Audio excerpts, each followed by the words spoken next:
In the following clip you're about to watch, a baby monitor picked up something at 3:50 in the morning that's been hard to shake since it was first shared online. A 3-year-old alone in his bedroom, completely still, sitting up in bed, just looking around at his pictures and his toys, the way small children sometimes do when they're caught somewhere between asleep and fully present. He'd apparently been doing this for about 20 minutes on his own, completely unbothered, just existing quietly in his room in the middle of the night.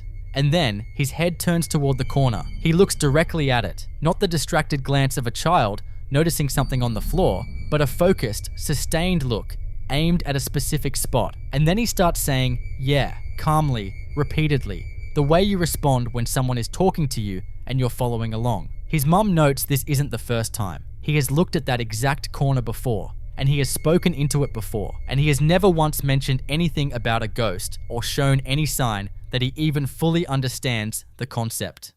Yeah.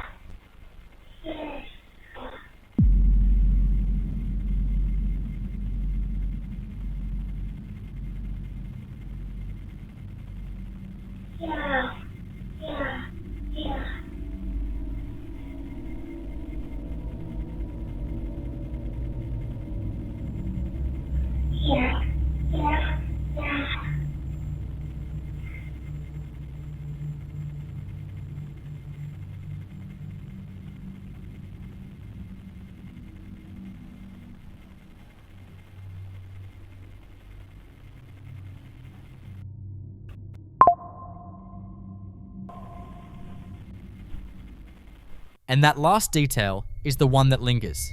In paranormal research, the absence of fear in a child interacting with an unseen presence is considered more significant than the presence of it, because a child who is scared has registered something threatening, but a child who is calm and conversational has registered something familiar, something that has apparently been in that corner long enough to become a completely normal part of his night. So what do you think? Is there someone in that corner answering back? Or is this just a 3-year-old and his imagination keeping each other company at 4 in the morning?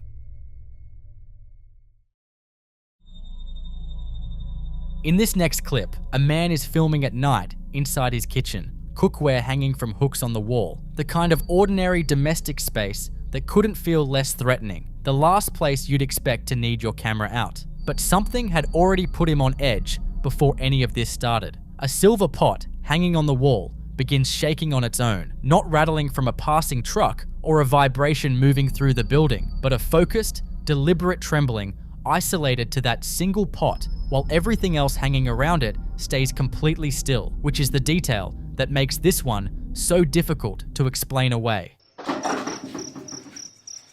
Astagfirullahaladzim.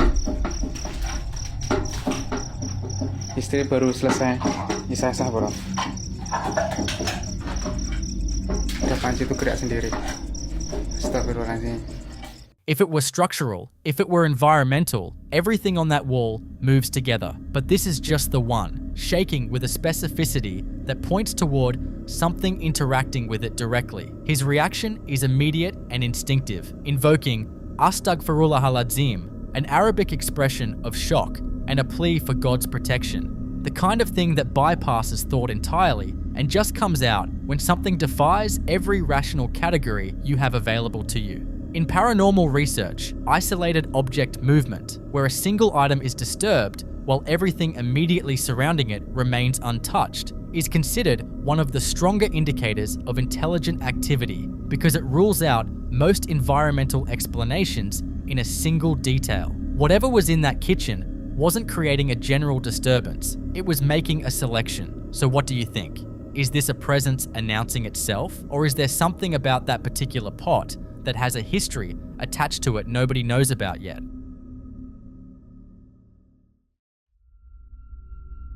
In this next clip, someone is filming inside a cemetery during the day, pointing their camera at a wall of sealed burial crypts. 2 of them freshly cemented shut, the words "Descanse en paz" still visible in the wet concrete. It's quiet, still. Nothing about the scene suggests anything is wrong. 3 loud, forceful bangs erupt from inside one of the sealed crypts, sharp, resonant, like something pounding from the other side of the concrete. And the person filming gasps and bolts, the camera swinging wildly toward the ground before the clip cuts.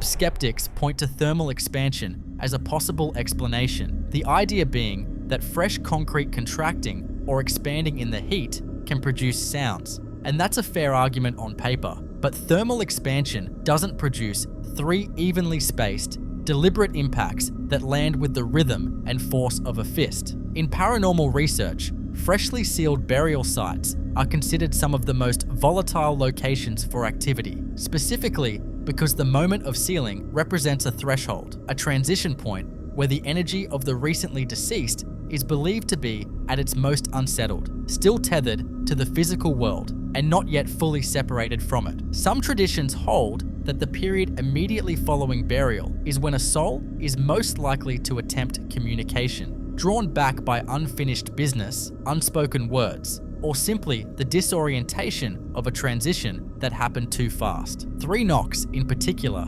carry weight across multiple cultural and religious traditions, historically interpreted as a direct attempt at contact, a signal from something that knows it has been heard. So what do you think? Is there a rational explanation hiding somewhere in that concrete? Or was someone on the other side of that wall making sure they weren't forgotten?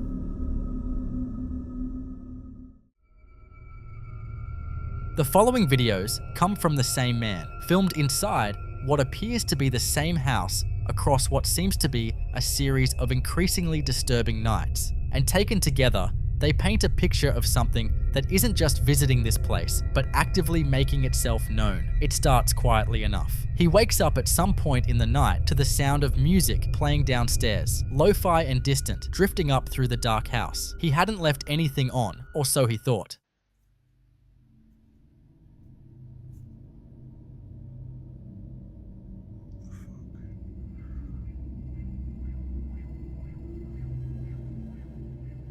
I was just laid in bed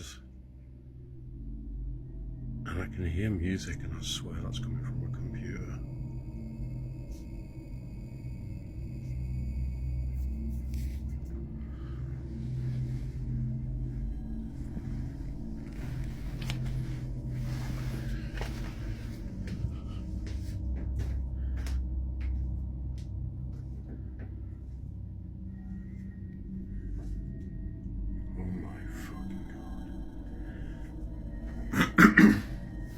Hello?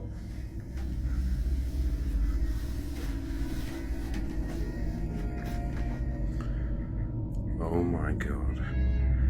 So, I put my computer to sleep, didn't turn it off, but YouTube was not the last thing I was on.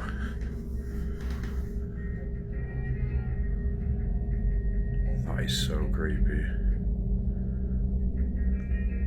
Like, when a computer's on sleep, you have to like click a button, right?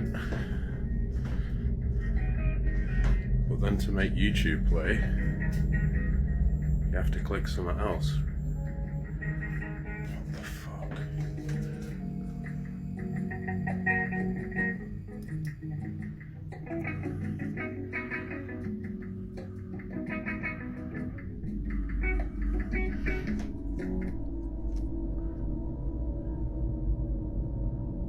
That is so creepy.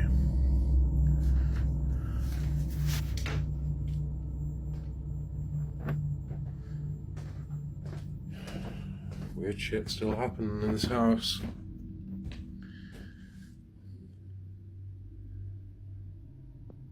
Make the music play. If you did that, whatever's in this house,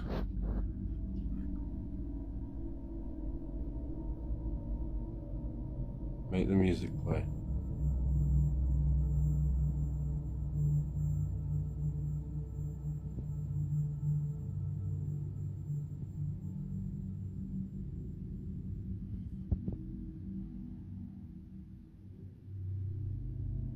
No.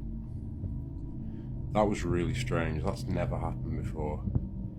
And I quite often, I'm really bad for leaving my computer on like sleep and not turning it off.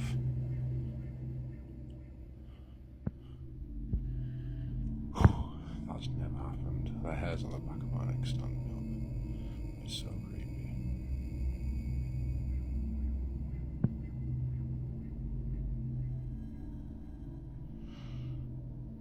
Fucking hell. Okay, I'm going. His computer had woken itself from sleep mode and pulled up a YouTube video. Not just any video, but one that hadn't been open when he last used the machine. He points out, and this detail matters, that waking a computer from sleep requires one action, but getting YouTube to start playing requires another deliberate step entirely. The hair on the back of his neck stands up as he stands there in the blue glow of the monitor, asking whatever might be in the room to make the music play again. It doesn't. But for a lot of viewers, the silence in that moment is almost worse than if it had. Some dismiss it as a scheduled software task or a glitch. Computers do strange things. Others think that's too convenient an explanation for something this specific and point to it as classic low-level poltergeist behavior, the kind that starts small and electronic before it escalates into something physical. That escalation didn't take long. On another night, the banging starts. Loud, rhythmic, deliberate. The kind of sound that doesn't feel random. He's heard enough by this point that he's clearly past frightened and into furious, and he decides to confront it head on. Watch. He's fucking started again.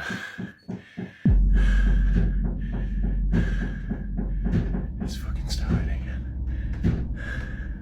Stop fucking banging! Fucking hell. Fucking slamming doors in my house. I'm getting sick of this shit. I'm getting sick of this shit.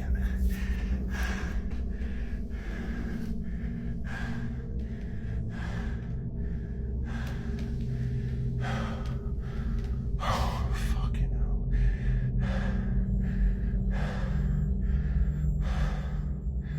Alright. I'm gonna confront you, you bastard. I'm coming up here. Fucking hell!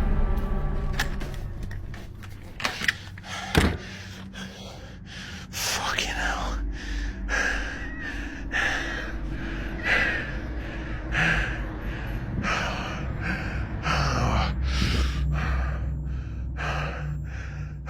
Fuck. The banging responds directly when he yells for it to stop. One final, thunderous impact, as if answering him. Then he pushes toward the dark staircase, and something pale and shrieking lunges at him from the top.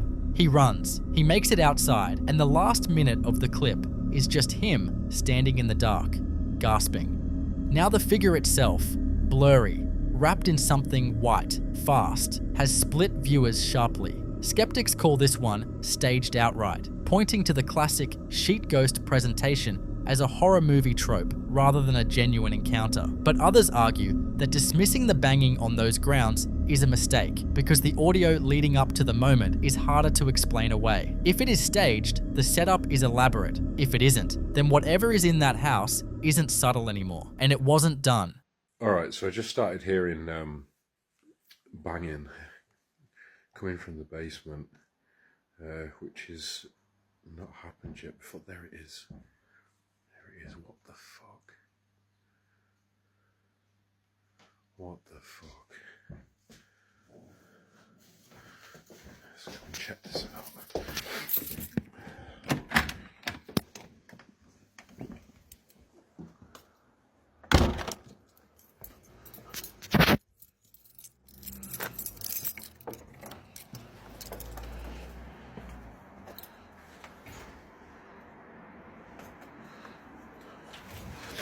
Sketchy shit happening in this house, man.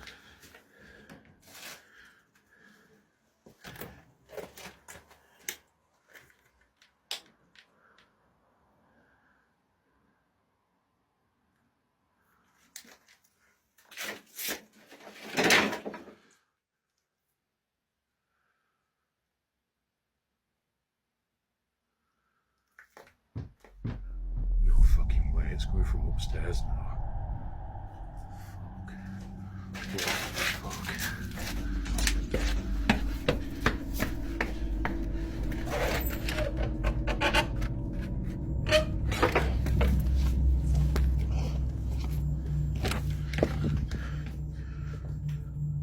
Holy shit.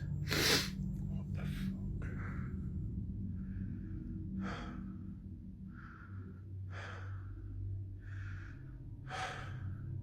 Why are you doing this?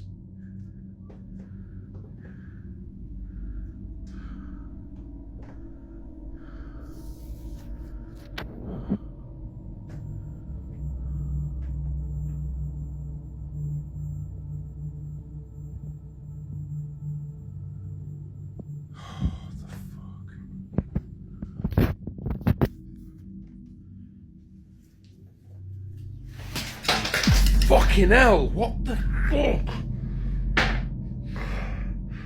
Oh no. He hears banging again, this time from the basement, and goes to investigate with his phone's flashlight. Down in the cluttered, unlit space, a metal object crashes to the floor with no one near it. Then the banging shifts. It's now coming from above him, from the floor he just left. He runs back up and finds the kitchen ransacked, every cabinet door hanging open, drawers pulled out, the whole space thrown into chaos with no one else in the house. And then, as he's standing there trying to process it, a floor lamp crashes over in the living room, and the large red ceiling shade above it begins swinging hard, back and forth, like something had just shoved past it. This kind of pattern, sounds migrating between rooms, objects moving in spaces the witness just left, culminating in violent physical disruption, is what researchers loosely associate with poltergeist activity as noisy ghost, and historically describes disturbances focused on a specific location or person rather than a fixed spirit tied to place. What's unsettling about these 3 clips, taken together, is how the activity seems to track him, following him from room to room, responding when he speaks, escalating each time he tries to push back. You decide what that means. But whatever's in that house, it doesn't seem finished.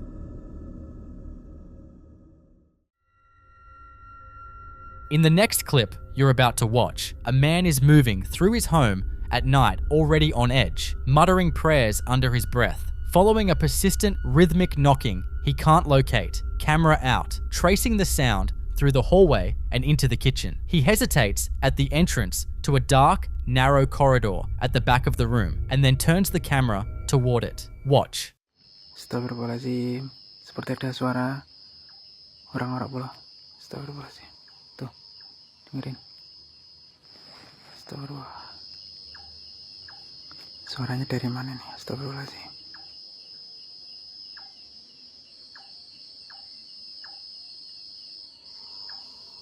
Astagfirullahaladzim. Suaranya dari dapur kayak belum. Astagfirullahaladzim. Astagfirullah. Gelap sekali di sini belum. Astagfirullahaladzim. Sepertinya tidak ada apa-apa di sini belum. Astagfirullah.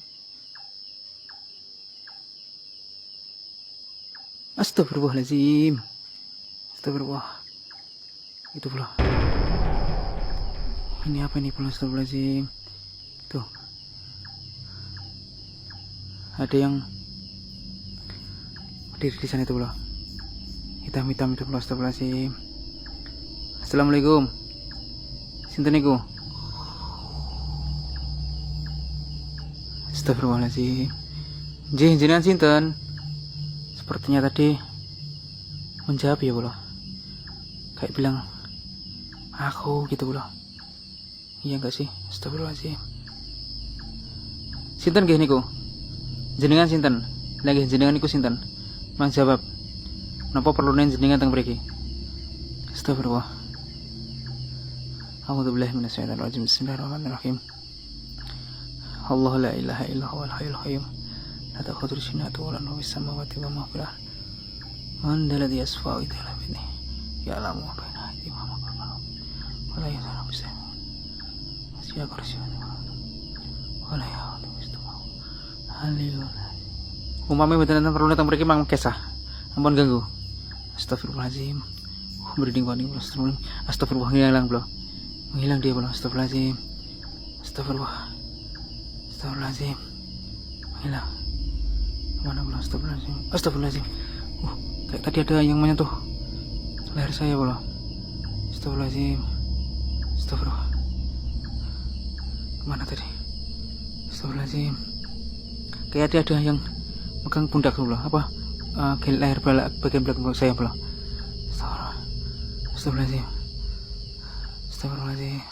What's standing at the far end of that corridor doesn't move, doesn't react, just exists there in the dark. And when he calls out, "Assalamu alaikum, who is that?" something calls back, a deep, guttural, distorted single word that he interprets as me. He begins reciting the Ayat al-Kursi, the Islamic verse of protection, his voice trembling the entire time. And then, between one frame and the next, the figure is simply gone. No movement, no fade, just gone. And then he feels something touch the back of his neck, then his shoulder. He's already moving away and it's still following him. In Islamic tradition, an entity matching this description, tall, dark, cloaked, capable of responding to a greeting and vanishing without trace, is consistently associated with the jinn, supernatural beings described in the Quran as existing alongside humanity but beyond normal perception, capable of manifesting physically and making direct contact when they choose to. The fact that it responded to his greeting is the detail that carries the most weight in that tradition, because a jinn that answers is a jinn that's aware, and aware is a very different category from whatever you were hoping was standing in that corridor. So what do you think? Was this man followed out of his own kitchen by something that had been living in that house long before he moved in? The following clip you're about to watch was taken in a place that carries a dark and deeply rooted kind of history, La Casa del Cura in Riobamba, Ecuador, which translates to the priest's house, is one of those places built with heavy religious ties that have since been abandoned or plagued by dark rumors. And places like this often act as massive batteries for paranormal energy. On this particular day, a group of people gathered there for a small celebration, and they experienced exactly why the locals speak of this house in hushed tones. They were simply hanging around the property when the environment suddenly and violently reacted to their presence.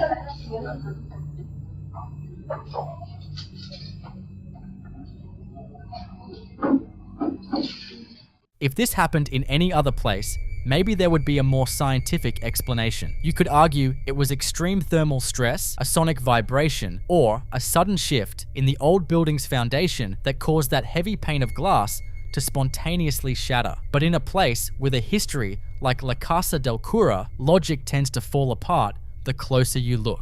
Because the breaking glass isn't actually the most terrifying part of this footage. It's what the shattered glass reveals. If you slow the footage down and look closely into the dark space behind the broken window, you'll see exactly what eagle-eyed viewers noticed. As one commenter pointed out, once the glass breaks, there is a black shadow behind it that disappears. It changes the entire context of the video. That glass didn't just break under natural atmospheric pressure. It was broken by whatever was standing on the other side. Whether that entity was trying to get out or simply sending a violent, unmistakable warning to the people gathered outside, one thing is certain: they were never truly alone at the priest's house.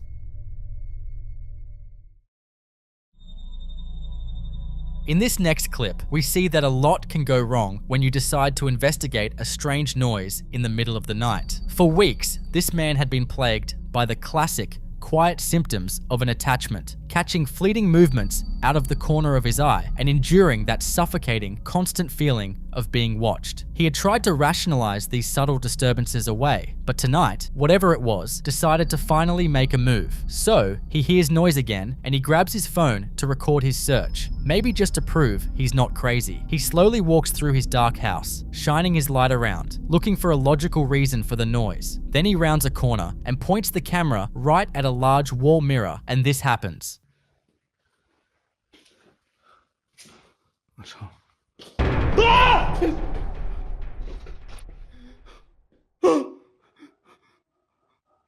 The scream you just heard? That's pure shock. It's the sound of someone realizing that the thing they've been sensing in the shadows is actually standing right behind them. In paranormal research, mirrors are often considered conduits or traps for energy that exists slightly out of our conventional frequency of perception. What makes this specific manifestation so deeply sinister is not aggression, but proximity. This entity wasn't hiding in a distant closet or another room. It was close enough to touch him, waiting for the one split second he finally decided to look. Some people also believe that entities like this only exist within reflections. If that's true, it leaves us with a truly disturbing possibility. Is it trapped in the mirror, or are we only seeing the smallest fragment of what is standing right behind us in the real world, just outside our normal field of vision?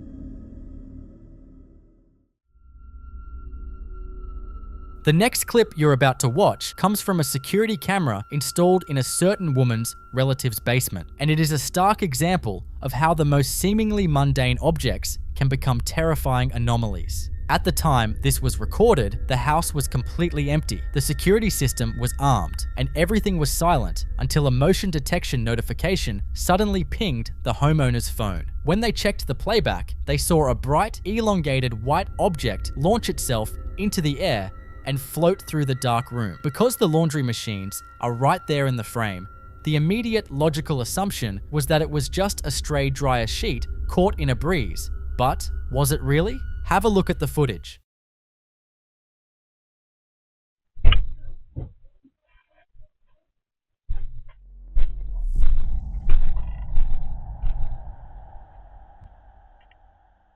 If you look closely, the dryer sheet theory quickly falls apart. Basements are famously stagnant spaces, and the homeowner confirmed there were absolutely no open windows or drafty conditions down there to cause that kind of sudden vertical lift. A piece of lightweight fabric doesn't just overcome gravity and aerodynamically steer itself across a room without a strong, localized updraft. Then, the footage takes a much darker turn. Right after the white form floats out of view, the camera picks up a chilling audio sequence. Heavy, weird footsteps, followed by a clear, guttural growl. But that's not even the detail that completely destroys any logical explanation. You see, when the homeowner went down to that exact spot to retrieve the supposed dryer sheet and close the case, she couldn't find it. There was no sheet on the floor and no lint on the walls. It had simply vanished. In paranormal investigation, an object that manifests in mid-air, defies the physical environment to move, and then completely de-manifests isn't a piece of laundry. It's an energy signature,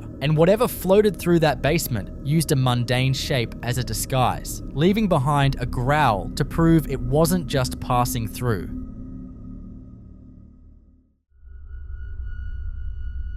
This next clip was posted by a young woman who was casually scrolling through her Facebook memories when a seemingly mundane video from a year ago popped up.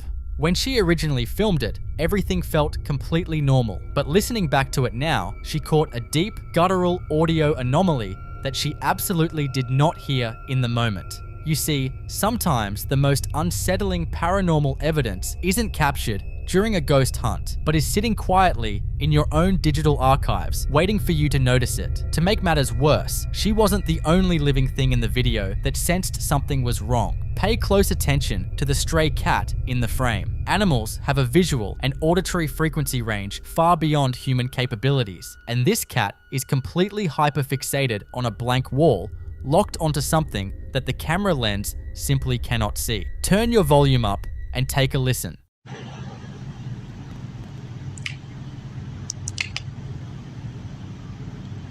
Chicken.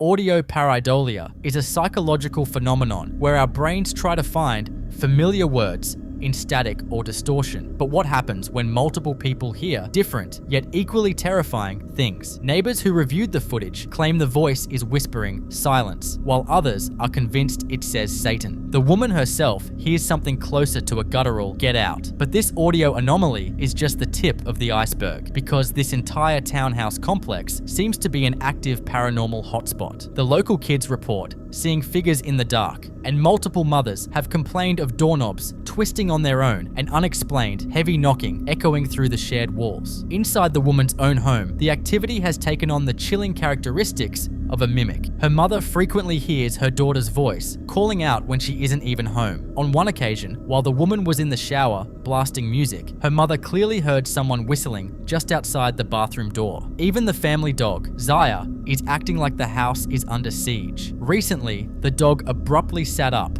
and began aggressively growling at an empty room. After doing a full tactical sweep of the house, Zaya finally took up a defensive post at the top of the stairs, silently waiting for whatever she had tracked to come up. When the animals in your house are standing guard and the videos on your phone are whispering to you, it might be time to break the lease. What word did you hear hidden in that audio?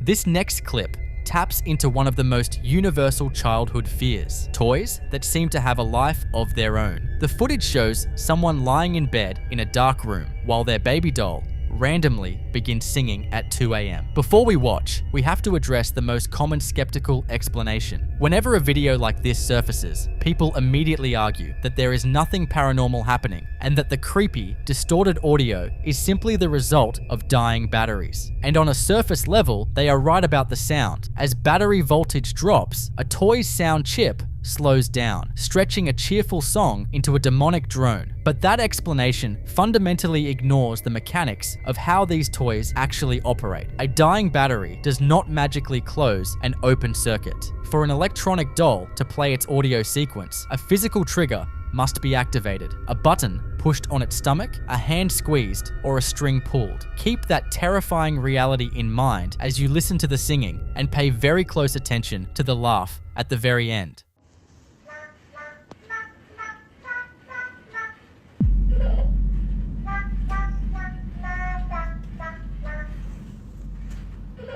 The batteries might be dying, but the energy source isn't the problem. The reality is that for this doll to start singing at 2 a.m., something else in that dark room had to walk over and physically squeeze it. It completely changes the context of the footage. Commenters immediately recognize the danger, urging the creator to light a match, burn the doll, and get out, calling whatever squeezed that toy a demon. To make matters even more unsettling, the original poster ominously replied to the panic by stating, "The archives contain even darker things than this." So what do you think is happening here? I'll leave you to be the judge.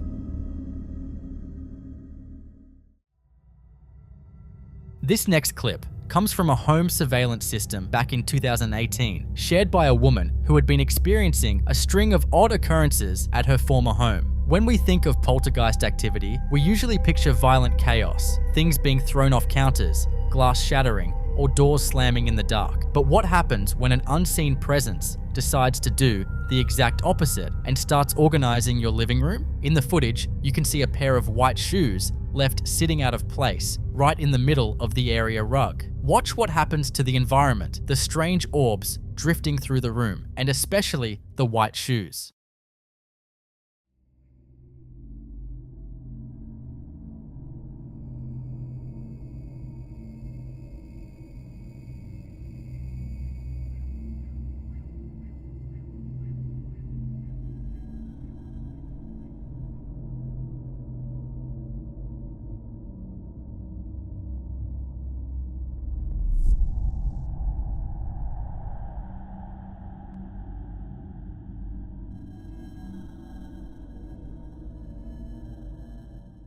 The person who posted this playfully asked if this was simply a tidy ghost who just wants everything in its place. As you just saw, the white shoes were physically moved from the center of the rug directly to the area where the rest of the household's shoes are kept. But from a paranormal investigator's perspective, an entity cleaning up after you isn't actually a helpful domestic quirk. It is a deeply territorial display of power. Spirits that engage in this kind of hyper-specific, organizational kinetic movement are often trapped in a domestic loop, obsessively maintaining a home they no longer own. Or, even more sinister, it's an intelligent entity aggressively enforcing its own rules on the current occupants. By moving your personal belongings to where it thinks they belong, the entity is sending a quiet but heavily controlling message. You are merely a guest in this house, and you need to respect their space. If a ghost starts doing your chores just to prove a point, how long until it decides you are the thing that is out of place?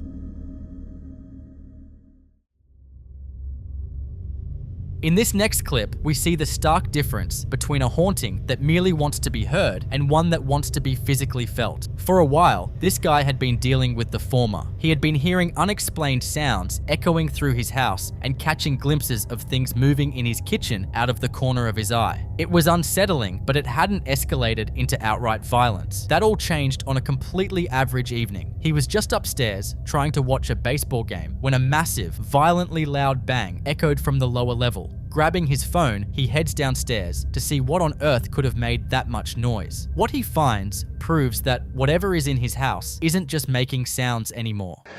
Alright, so I was just up watching the baseball game and I heard a loud fucking bang down here.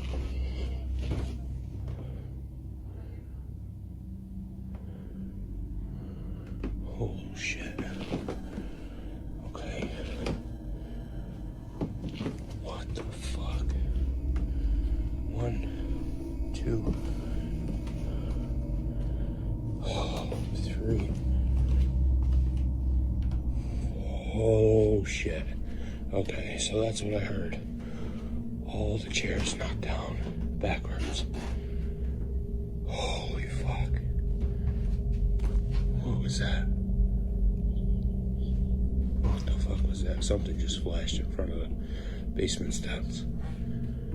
Holy shit, this is really freaking me out. Holy shit. Oh my god. That is what a sudden, explosive release of kinetic energy looks like. The dining room has been completely trashed, with heavy wooden chairs thrown backward and knocked entirely onto the floor. This level of physical displacement requires an immense amount of deliberate force. In paranormal theory, when an entity physically manipulates the environment to this extreme degree, it requires a massive concentration of raw energy. If something has the power to generate that much force and throw heavy furniture around while you are just sitting upstairs, what is stopping it from walking up those stairs next? What do you think caused all that commotion? I'll let you be the judge.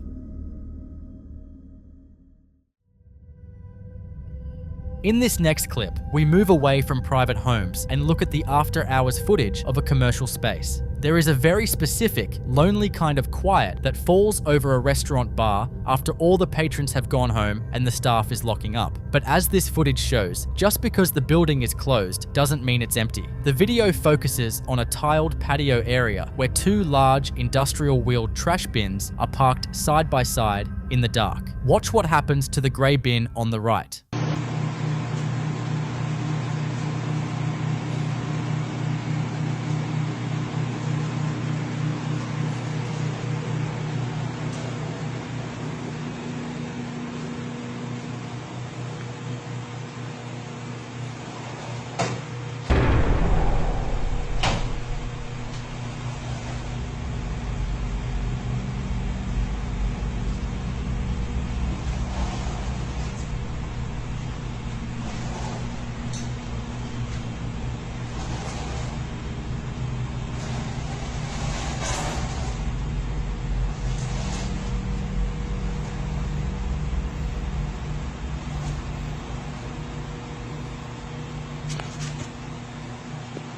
As you just saw, the trash can on the right begins to smoothly and deliberately roll across the tiles entirely on its own. Now, skeptics might immediately jump to the wind as an explanation. But consider the physics of the object. These are heavy, commercial-grade bins. A strong gust of wind might catch a lid or even tip an empty, top-heavy bin over, but it takes sustained, directional kinetic force to smoothly push a wheeled object of that size across a textured tile floor. Also, if it was wind, it would affect both bins and not just one. It leaves us with that lingering, unsettling question regarding poltergeist activity. Why this object? An entity manipulating a mundane, heavy object like a trash bin isn't trying to send a complex message. It is simply flexing its ability to interact with the physical world, proving that it has the density to move things in our reality. So, what do you think this was? In the following clip, what starts as a heartwarming family gathering takes a deeply unsettling turn.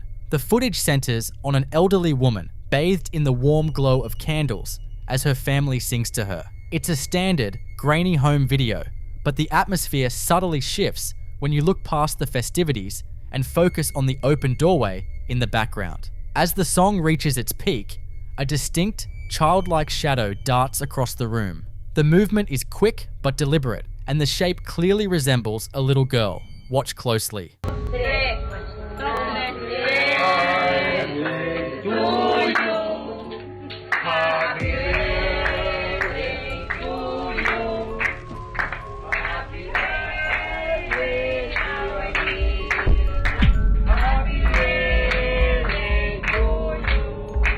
The grandmother appears entirely unaware of the anomaly behind her, completely absorbed in the moment. Yet, the camera captures what the human eye easily missed in the chaotic joy of the celebration. What makes this particularly chilling is the context that often accompanies such manifestations in paranormal circles. Some viewers theorize that the shadow may be deeply connected to the grandmother's past. A common narrative attached to this footage suggests that the woman may have lost a young daughter many decades ago. If that is the case, could this be the residual energy of a child returning to celebrate her mother's milestone? Or perhaps more ominously, certain folklore dictates that the sudden appearance of a long-deceased loved one acts as a harbinger, a spectral sign that they are preparing to guide the elderly family member to the other side. Is this simply a trick of the lighting, a living relative passing by unnoticed, or a fleeting glimpse of an entity from beyond the veil? I'll let you come up with your own conclusions.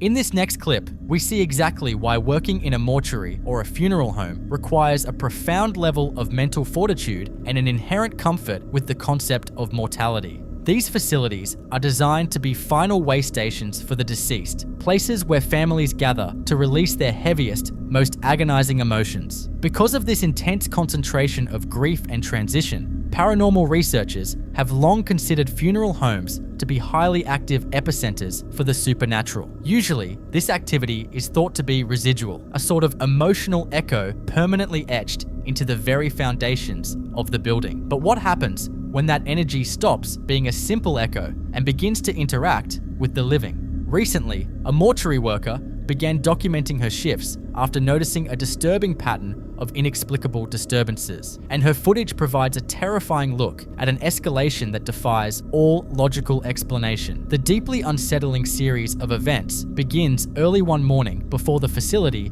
is officially open. The worker is alone, surrounded by the sterile, quiet atmosphere of the embalming rooms, quietly prepping for the arduous tasks ahead. Having felt a heavy, oppressive presence in the building during previous night shifts, she decides to keep her camera rolling. The silence of the mortuary is profound, but it doesn't take long for that quiet to be violently broken by an auditory anomaly. Take a look.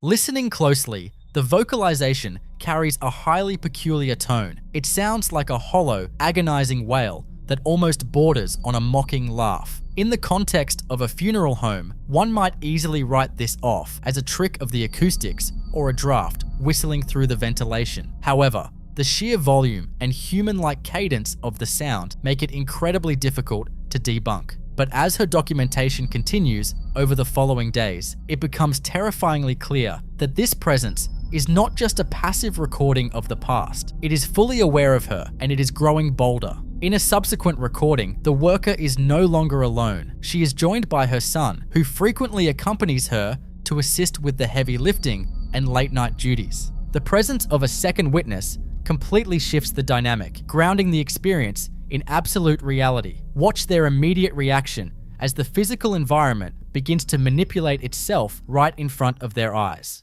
Are you always alone when you're there at night? So thankfully, I'm not always alone. My son also comes to help me.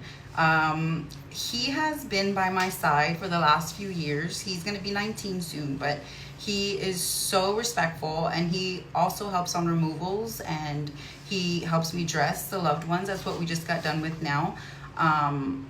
Tonight we had a loved one that was in really good shape, very peaceful, and it didn't take us long. And it's to the point where I don't even have to tell him what to do. He is already seasoned enough to know what we need to do. He hands me the correct tools.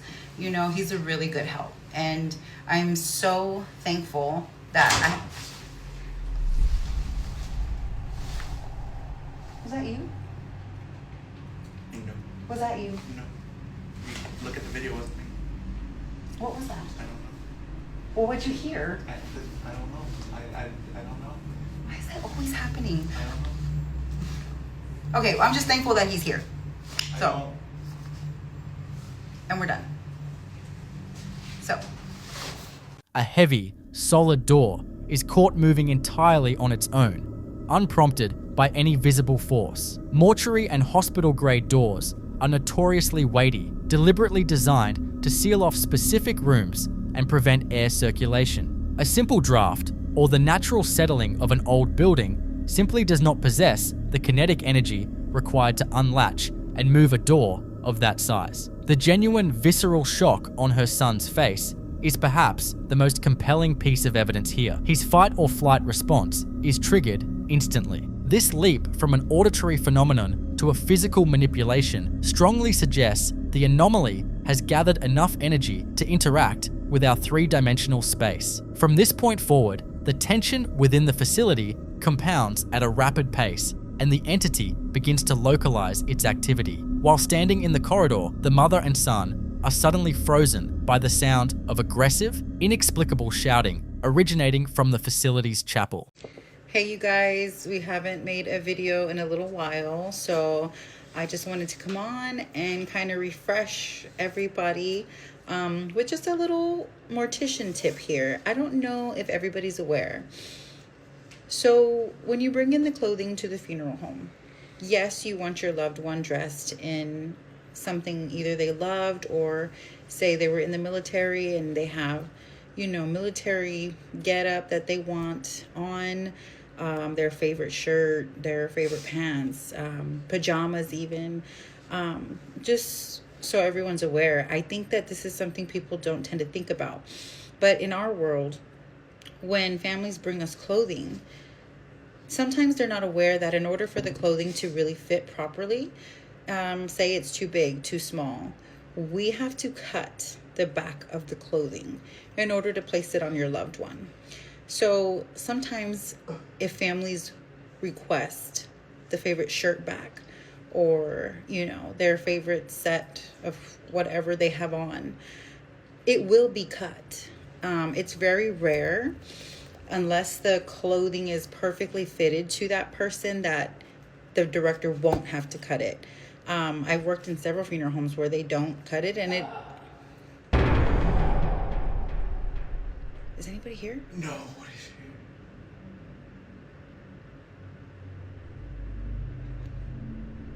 here? Here.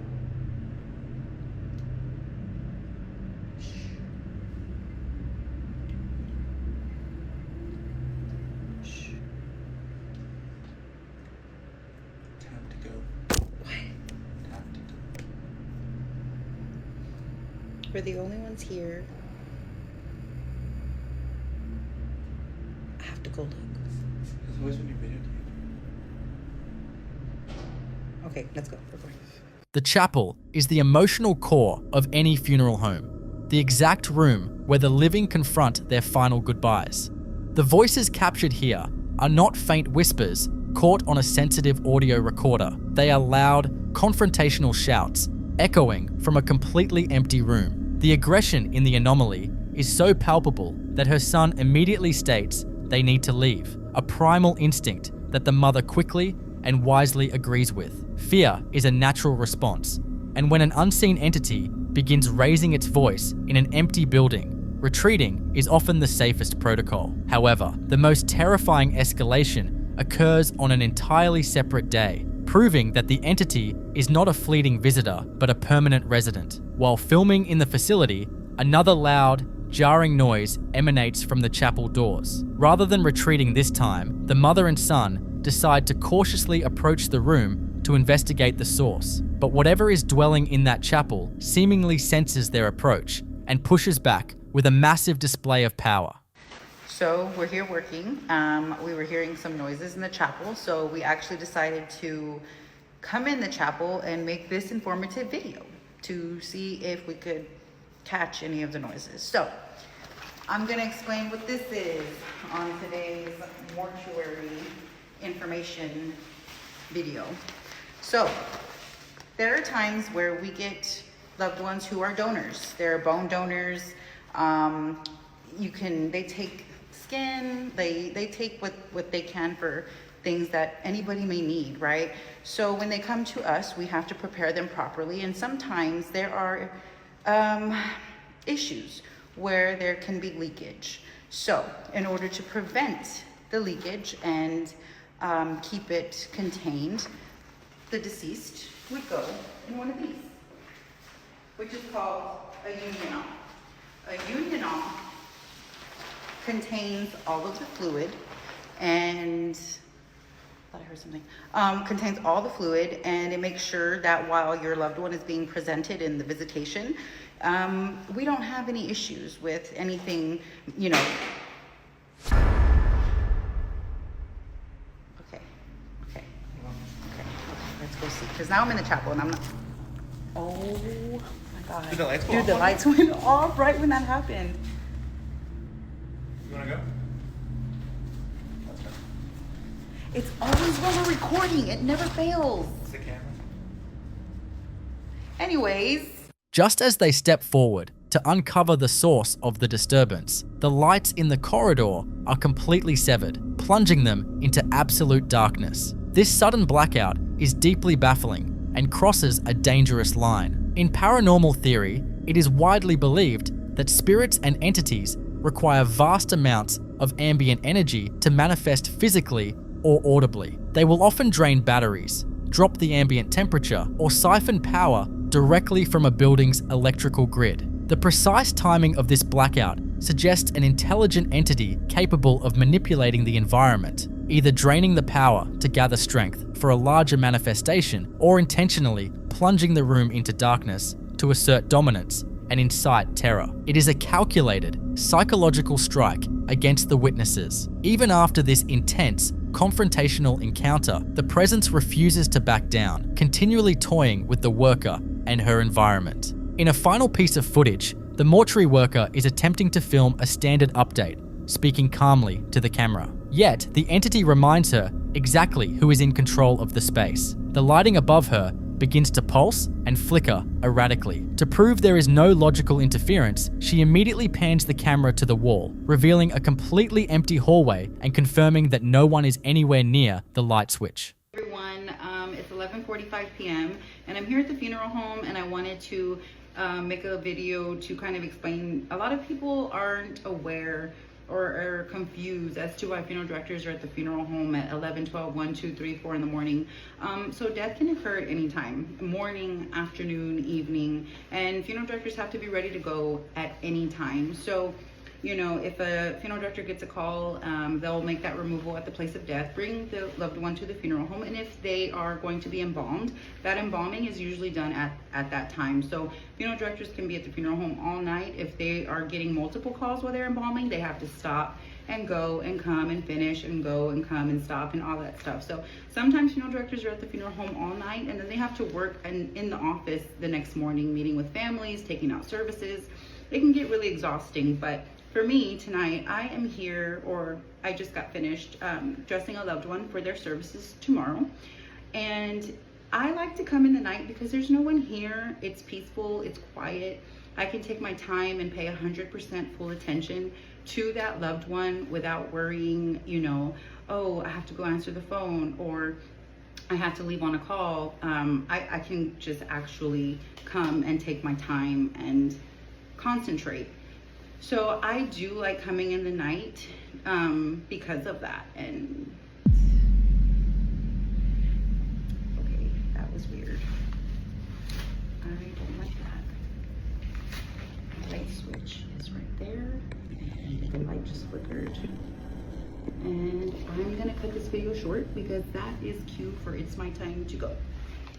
The intelligence behind these combined occurrences is highly disturbing. We are looking at a clear, methodical escalation. What began as a distant, mournful cry evolved into the physical manipulation of heavy doors, aggressive vocalizations, and the deliberate, targeted manipulation of the building's electrical system. The facility appears to be hosting something that absolutely demands to be acknowledged. Is this simply the collected, heavy energy of 1,000 grieving families manifesting physically in the architecture, or has a specific, highly intelligent entity refused to cross over, trapping itself forever between the chapel and the embalming room? I'll leave you to be the judge.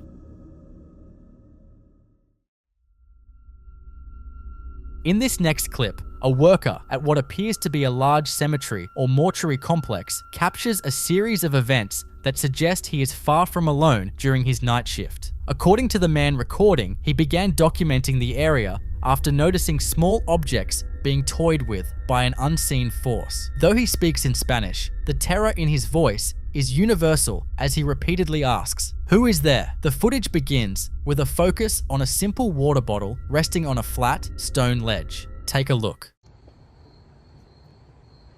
¿Vieron la botella? ¿Vieron la botella? ¿La vieron? Si estás aquí, manifiéstate. Escucho algo. Escucho algo. ¿Hola? Mira, se cayó, se cayó, se cayó, se cayó, se cayó. Al mismo tiempo, amigos, al mismo tiempo, mira alguien ahí al fondo. Buenas noches.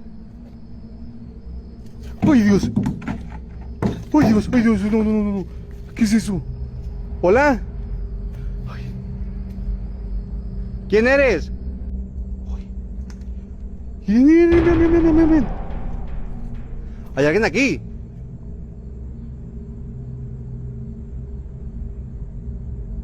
¿Hay alguien aquí? ¿Hola? The initial movement of the water bottle is unsettling. It doesn't slide as if pushed by a localized draft, but rather shifts with a deliberate jerky motion that suggests a physical grip. As the worker ventures deeper into the narrow corridors between the tombs, the activity becomes more aggressive. A large plastic container is caught on camera falling and tumbling across his path, appearing as though it were violently thrown from the dark recesses of the complex. The anomaly only deepens when the camera pans toward the back of the graveyard, briefly catching a glimpse of a pale, stationary figure standing over a grave in the distance. The most baffling part of this encounter, however, involves the religious iconography present at the site. Among the various items being manipulated, the large cross mounted atop one of the tombs appears to shift and tilt on its own. In paranormal research, the physical movement of heavy, fixed objects, especially those of a religious nature, is often categorized as high-energy poltergeist activity. It suggests an entity capable of significant kinetic output, or perhaps a residual energy that has become strong enough to influence the physical world. If you were alone in a graveyard and witnessed a cross-shifting of its own accord, would you stay to see what manifested next, or would you find a new line of work? In the following clip you're about to watch, we dive into the terrifying reality of being a night shift security guard. Malls and department stores are designed to be filled with massive crowds. So when you empty them out, kill the music, and turn off the lights at 3 o'clock AM, they immediately turn into massive, echoing concrete tombs. The guy filming this is just doing his standard, solitary patrol through the dark plaza when the dead silence is suddenly shattered by something that completely freezes him in his tracks. He hears a distinct, terrifying scream echoing from somewhere deep inside the empty building. Buenas noches, la plaza ya se cerró. ¿Hay alguien aquí? Buenas noches.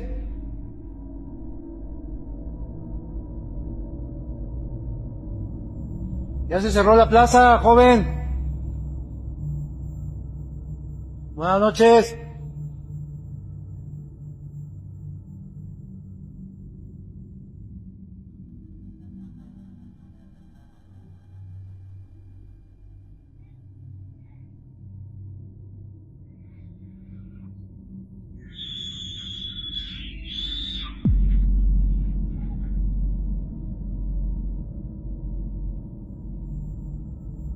Buenas noches, ya se cerró.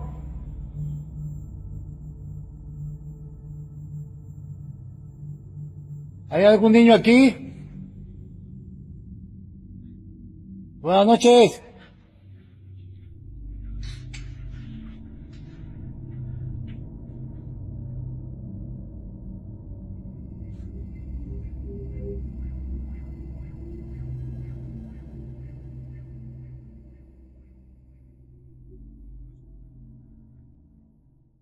The worst part about a sound like that in a massive commercial space is the acoustics. The scream bounces off the closed metal security gates and tile floors, creating a distorted echo that makes it almost impossible to pinpoint exactly where it's coming from. In paranormal theory, an isolated, disembodied scream of this magnitude is usually categorized as one of two things. It could be a residual haunting, an intensely traumatic or emotional event permanently stamped into the environment, replaying itself blindly like a broken record. Or, in a much more sinister scenario, it's an intelligent entity mimicking human distress. It knows the guard is the only living person in the building, and it is actively using a horrific sound to bait him off his normal route and draw him into the darkest corners of the store. When your literal job description is to investigate disturbances, a phantom scream is the ultimate nightmare, because eventually you have to go walk into the dark and see what's waiting for you.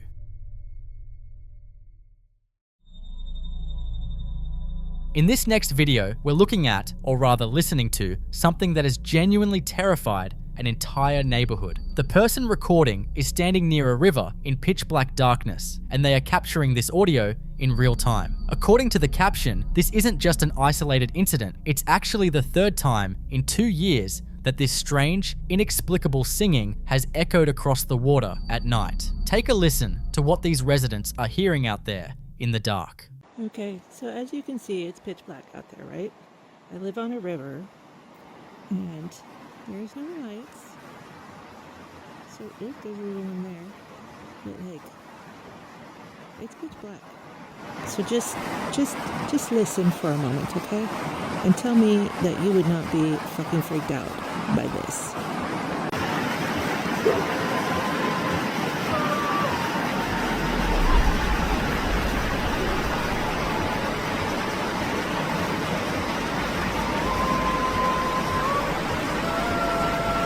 What the fuck?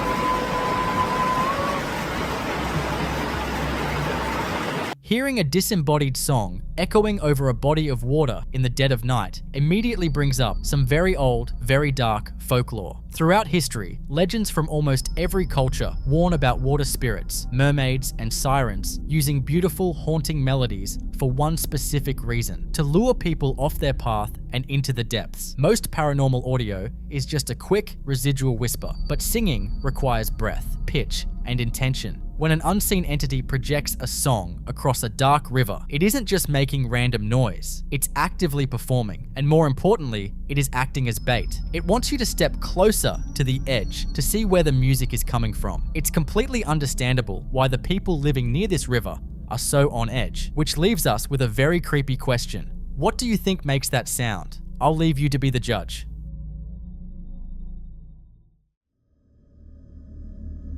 In this next clip, we see exactly why 3 a.m. is universally known in the paranormal community as the demonic hour. The guy in this footage is completely vulnerable, fast asleep on his living room couch. According to the caption, his wife had already been complaining about feeling a strange, heavy presence in the apartment, which is likely why this security camera was rolling in the first place. As you watch this, keep your eyes locked on the deep shadows in the background. Watch very closely.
There are a few things about this footage that make it absolutely terrifying. First is the visual of that dark, dense mass physically emerging from the corner, but it's the intelligence of the movement that makes your stomach drop. The second the man stirs and briefly wakes up, the shadow instantly retreats back into hiding. It is actively observing him, waiting for him to be fully unconscious and defenseless. Then there is the audio. The entity doesn't just move, it lets out a deep, guttural growl. In paranormal research, a growling sound is almost always a massive red flag. Human spirits might whisper, cry, or cause objects to shift, but a growl is typically classified as something inhuman or demonic. It isn't just a restless soul wandering through their apartment, it is a predator. And knowing that it is just crouching in the dark, watching him sleep at 3:30 in the morning is enough to make you never want to close your eyes again.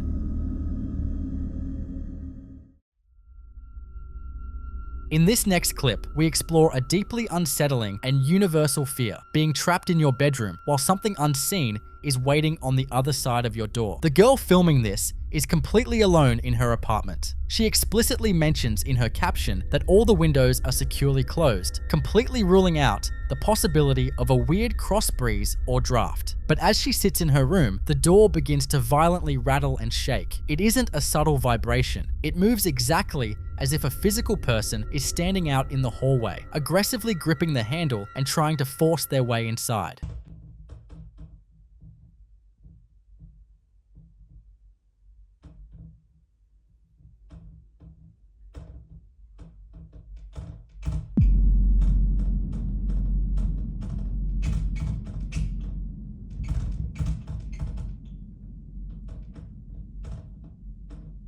The physical manifestation is terrifying, but the most sinister detail here is the timing. The creator specifically notes that this door only ever starts acting up when her roommate leaves the house. In paranormal research, an entity that displays this kind of selective, targeted behavior is considered incredibly dangerous because it shows predatory intelligence. Spirits that engage in isolation tactics aren't just mindlessly haunting a space. By intentionally waiting until she is completely alone, the entity achieves two dark goals. It guarantees there are no other witnesses to validate her experience, making her question her own sanity, and it maximizes her vulnerability. Entities like this are parasitic. They use isolation to break down your psychological defenses so they can feed off your concentrated, unfiltered panic. When whatever is living in your house starts intentionally separating you from the herd, it isn't just a haunting anymore, and it is definitely time to break the lease. What would you do if you were in her shoes?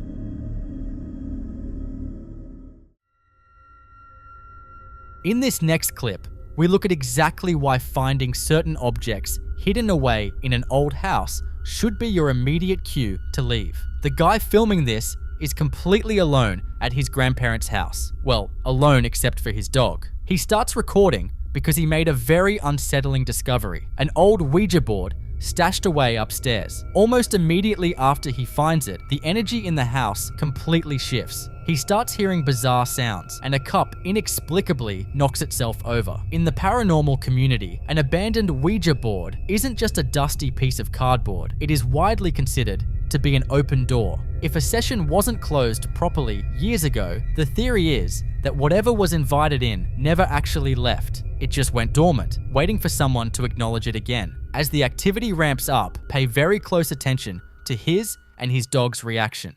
Mi gente, buenas noches. Estoy en casa de mis abuelos. En la parte de arriba encontré una ouija, no sé de quién sea. Por eso quería grabar, mi gente. Ustedes están viendo todo. No, hey, ¿quién está aquí? No mames, están aventando los vasos y la puerta. Por favor, Padre nuestro que estás en el cielo, santificado sea tu nombre. Venga a nosotros tu reino. Hágase su voluntad en la tierra como en el cielo. Danos hoy nuestro pan de cada día. Perdona nuestras ofensas. No mames, güey. Vete a la verga.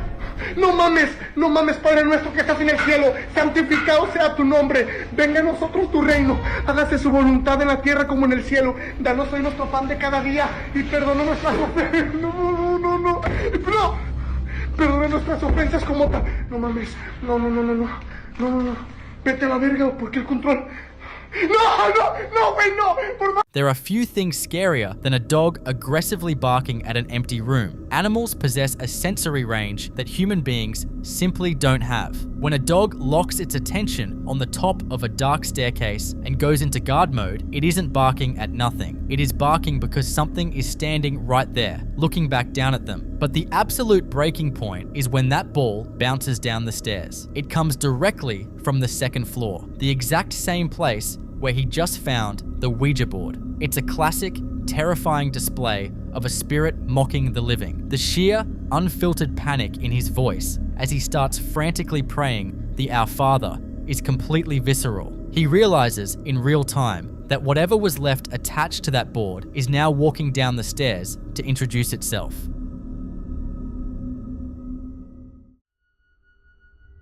In this next piece of footage, we see a terrifying escalation of workplace paranormal activity. Working late in an empty office building is already isolating, but for this guy, it turns into a full-blown siege. It starts with the sound of things being violently thrown around outside his office. He immediately checks the wall of security monitors right next to his desk, expecting to see a trespasser, but the camera feeds are completely dead and empty. Then, the heavy, deliberate knocking on his door starts. The panic in the room is palpable. He actually resorts to barricading himself inside, shoving chairs against the doorframe just to keep whatever is out there from getting in. After a tense standoff, he finally grabs a knife for protection and forces himself to step outside and check. He steps into the corridor and it is completely, impossibly empty. Đây, cho mọi người xem đây.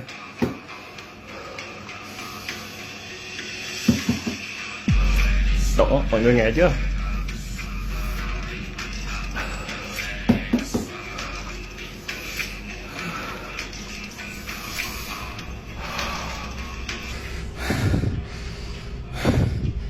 Gò đi. Gò đi. Địt mẹ nha mày.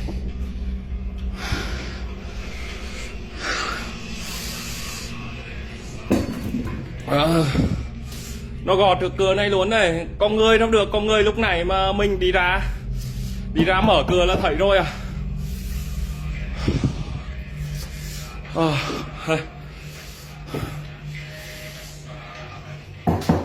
Mẹ nha mày. Mẹ. Nhịt mẹ. Gò đi.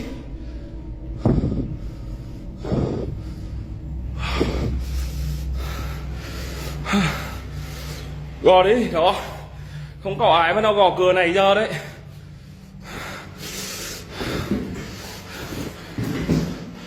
Ịt mày. Gò nó đi.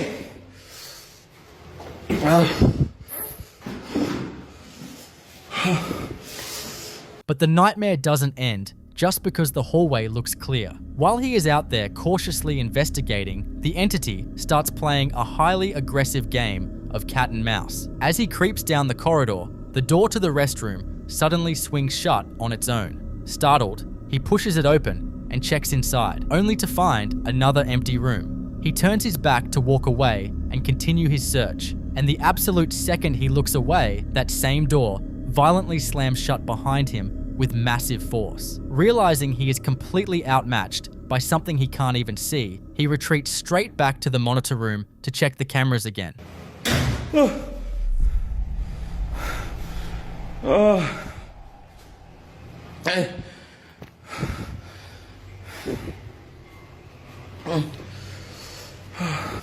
Có trèo bùa người ta cho hả? Đây. Hey.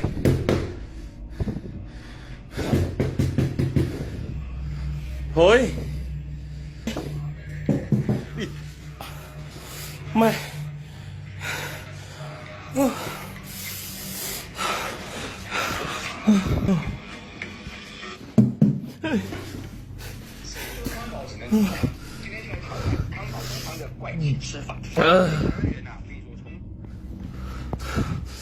Up until this point, a hardened skeptic might try to blame the slamming doors on a bizarre cross breeze or air pressure in the building. But what happens next completely shatters any logical explanation. The next day, the entity decides it is done just making noise. He is hiding in an office, barely cracking the door open to film the hallway. Look closely at the window frame in the distance.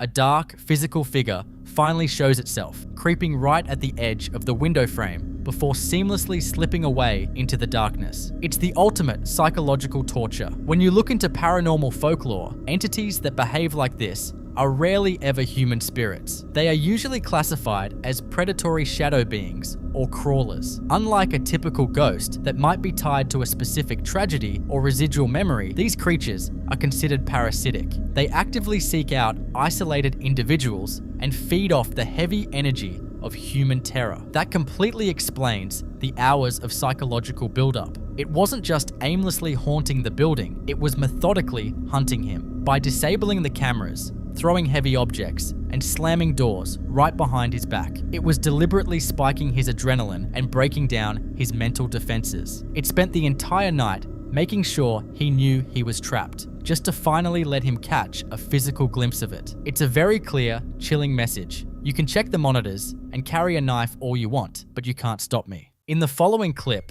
we encounter a scenario that goes far beyond a typical residual haunting. When investigators assess a location, they don't just look for movement or sound. They pay very close attention to environmental and sensory changes. One of the most severe red flags you can experience in your home is olfactory, specifically the sudden, unexplained smell of sulfur or rotten eggs. In the paranormal world, that nasty smell usually isn't just bad plumbing. A lot of people believe it's the physical sign of something really dark and heavy entering our reality. When an entity like that steps into a room, it completely shifts the energy. Keep that in mind and keep your eyes glued to the wall right behind the couch.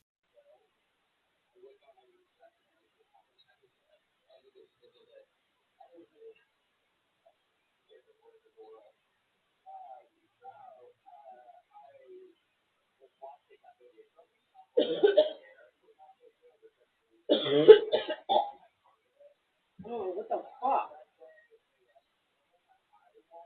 What the fuck is that? Dude.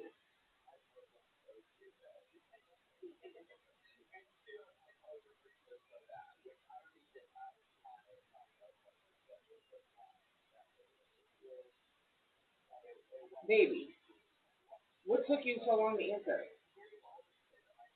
Dude, the house smells like literally like rotten egg. Like, it literally smells like you forgot to take the trash out or something. Like, I don't know what the fuck is going on, but this shit, like, I'm literally feel like I'm about to puke. I was just taking a nap and the house smells disgusting.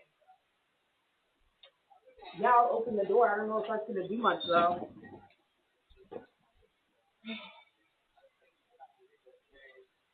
The door's open. I don't know. I need a fan or something. You need to get home and like air, like do something in here. Did you take the trash out?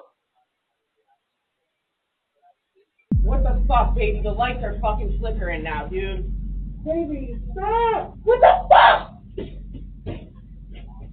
Baby! When an unseen force interacts with the physical world, the choice of what it manipulates tells you everything you need to know about its intentions. Knocking a cup off a table is a simple cry for attention, but deliberately targeting a symbol of faith and physically inverting it is a highly calculated act of mockery. Pulling off a manipulation like that requires a massive draw of raw energy, which perfectly explains the sudden electrical interference and flickering lights right before it happens. It serves a very specific, deeply sinister purpose. The entity isn't just trying to scare the occupants, it is launching a psychological attack designed to strip away their sense of spiritual protection and claim absolute dominance over the space. When things start smelling like decay and the symbols on your wall turn upside down, you aren't dealing with a restless ghost passing through. You are dealing with something deeply malevolent that is actively making itself at home.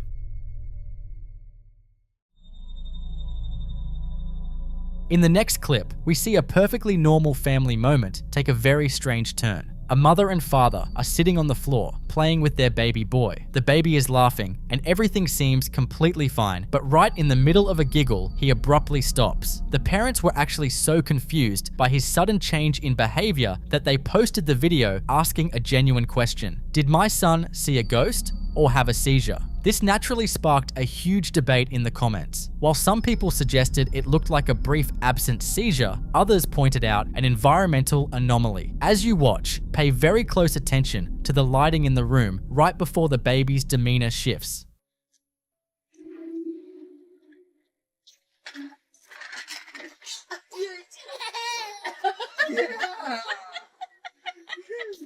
It's so cute.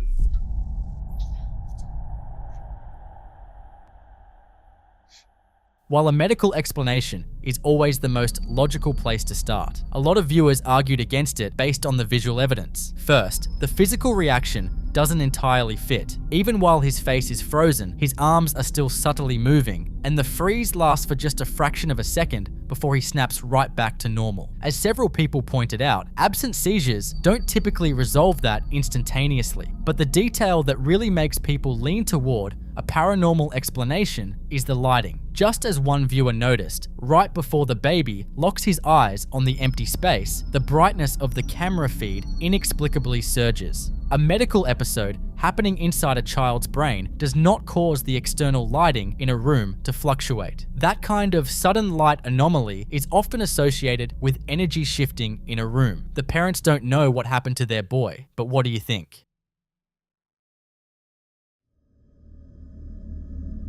This next clip was filmed in an empty grocery store. You see, there is a very specific, deeply unsettling feeling that comes with working the graveyard shift in a massive empty building. Grocery stores are designed to be packed with people, light, and noise. So when you strip all of that away at 3 a.m., it turns into a maze of dead quiet aisles and harsh fluorescent lights. It becomes the perfect, isolated playground for something that doesn't belong. For a while, the overnight stocker who filmed this had been feeling like he wasn't actually alone in the store. He kept catching quick glimpses of a figure in a white shirt slipping around corners or ducking behind shelves just out of his direct line of sight. It's easy to try and brush that off as simple sleep deprivation, but when he walked out of the back room on this particular night, the entity decided to stop hiding in the periphery and make a very physical, undeniable introduction. Alright, at work, alone, middle of the night. Look at that one sign. Swing it. What is up with that? Nothing else is moving.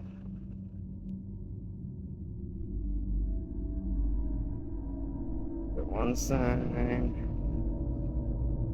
right there. What's up with that?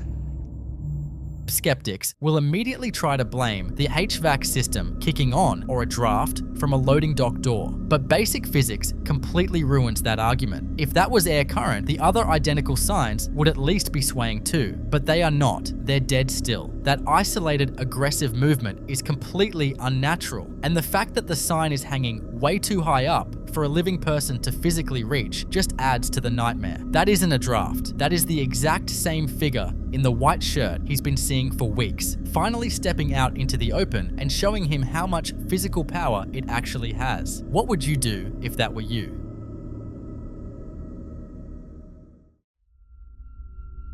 In this next clip, we are dealing with a situation that feels straight out of a horror movie. We've all heard stories about a random electronic toy going off in the middle of the night, usually just because of a dying battery or a weird glitch. But what this creator captured going on in her bedroom completely defies logic. For a while, she kept waking up to the sound of a very specific melody coming from her bedside lamp. But the terrifying part is how the lamp behaves. It doesn't just play randomly, it waits until she is fully asleep, and the exact second she physically gets up or moves around to check on it, the music dead stops. That kind of reaction isn't a mechanical error, that shows awareness. It knows when she's awake and asleep.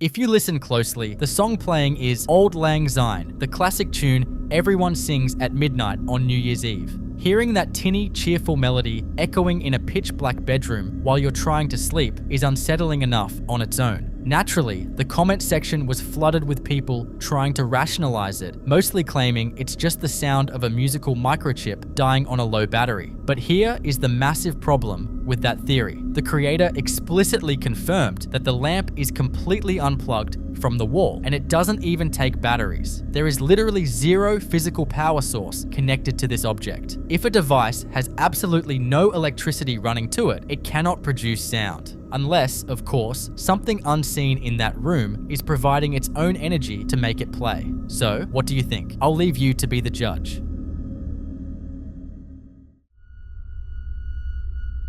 In this next clip, what should have been an exciting fresh start in a new house immediately turns into a nightmare. He has just moved in and is completely alone in the house. He's standing in a dark hallway when the lights start to glitch out and the sliding door at the very end of the hall begins to move. I was moving into my new house. I was alone and this happened.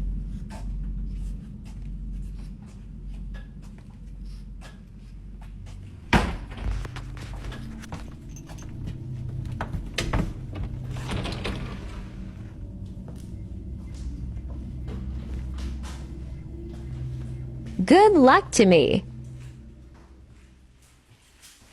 Notice the specific way that door closes. It isn't a smooth, continuous glide caused by a slanted floor or a heavy draft. It has a distinct start and stop motion, exactly like a physical hand is gripping the edge and carefully pulling it shut. He bravely walks down the hall, slides the door open, and finds absolutely nothing inside. It's definitely not the kind of welcoming committee you want to deal with on your first day in a new house. You might try to rationalize that first event and just go to work, hoping it was a weird, isolated fluke. But the second half of the video destroys any chance of a logical explanation. He comes home from his shift to find that exact same bedroom door actively opening and closing on its own. He works up the courage again to push through it and see what is waiting for him inside. I came home from work.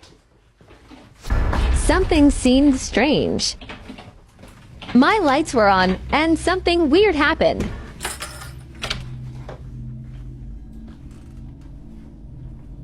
WTF is that thing?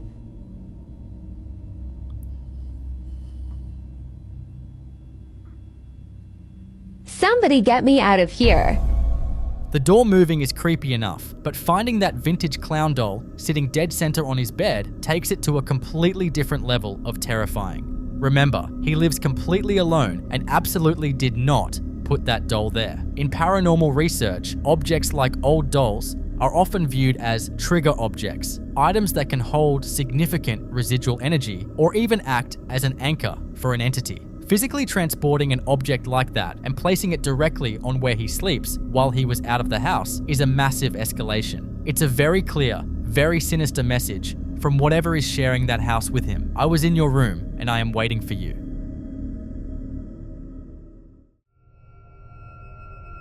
In this next clip, we see why setting up a security camera in your bedroom can sometimes give you a lot more than you bargained for. The person who filmed this was very clear in their caption. They made absolutely sure that the closet door with the mirror on it was securely shut and latched.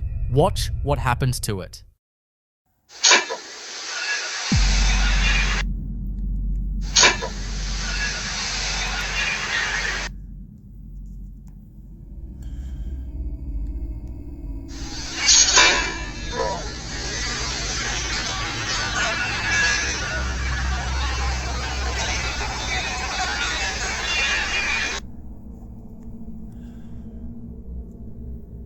A latch door doesn't just pop open on its own because of a breeze or the house settling. It takes physical force to undo a latch and pull it open. But as creepy as that is, it's really just the warm-up. That same night, while the creator was actually in the room, fast asleep in bed out of the camera's view, their phone got a motion alert from the camera, and when they checked the footage the next day, they saw this.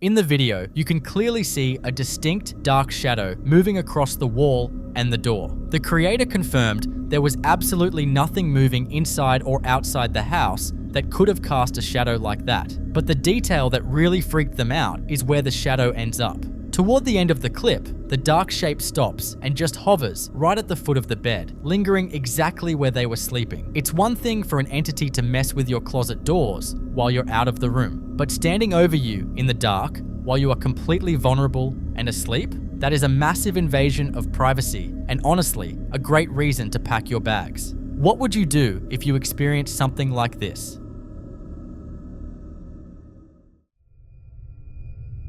This next clip presents a very unsettling dynamic. When we see grainy baby monitor footage recorded at 3 a.m., we naturally brace ourselves for something terrifying. But what happens when the entity lurking in your child's nursery isn't there to scare them, but to protect them? The footage shows a baby awake and playing in his crib in the middle of the night. As he rocks backward, getting dangerously close to smacking the back of his head against the wooden rails, an unseen force intervenes.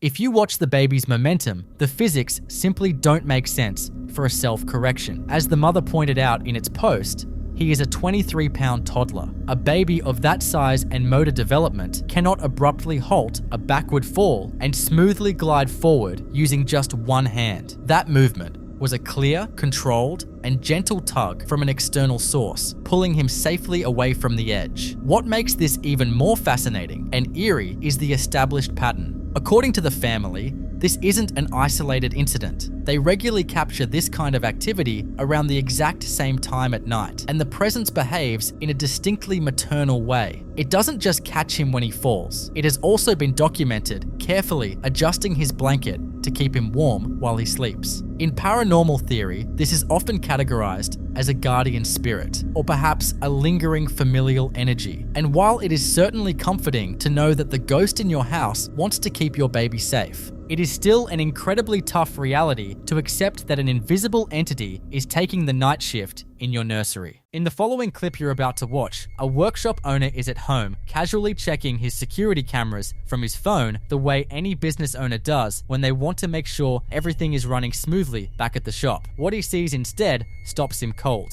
His mechanic, Juan, is standing outside the workshop in broad daylight, gesturing, nodding, clearly mid-conversation, except there is absolutely no one there. Just Juan talking to the empty air, completely engaged, like he's deep in a perfectly normal work discussion with a person that the camera cannot see. The boss does what any of us would do. He picks up the phone and calls him, and this is where it gets deeply unsettling. He asks Juan who he's talking to, and Juan answers without a single beat of hesitation, Don Carlos. He's going over the budget, explaining the damage from the accident Don Carlos had on the highway the night before.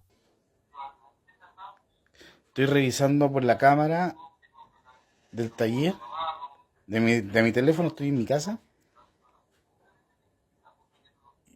Y este maestro está hablando solo. No cacho qué onda. De verdad que no cacho qué onda.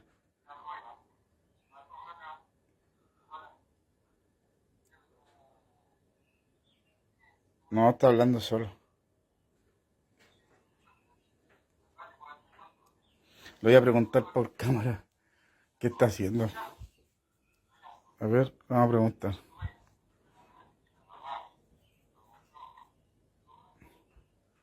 ¿Sabes que consígueme el teléfono con la Connie, porfa?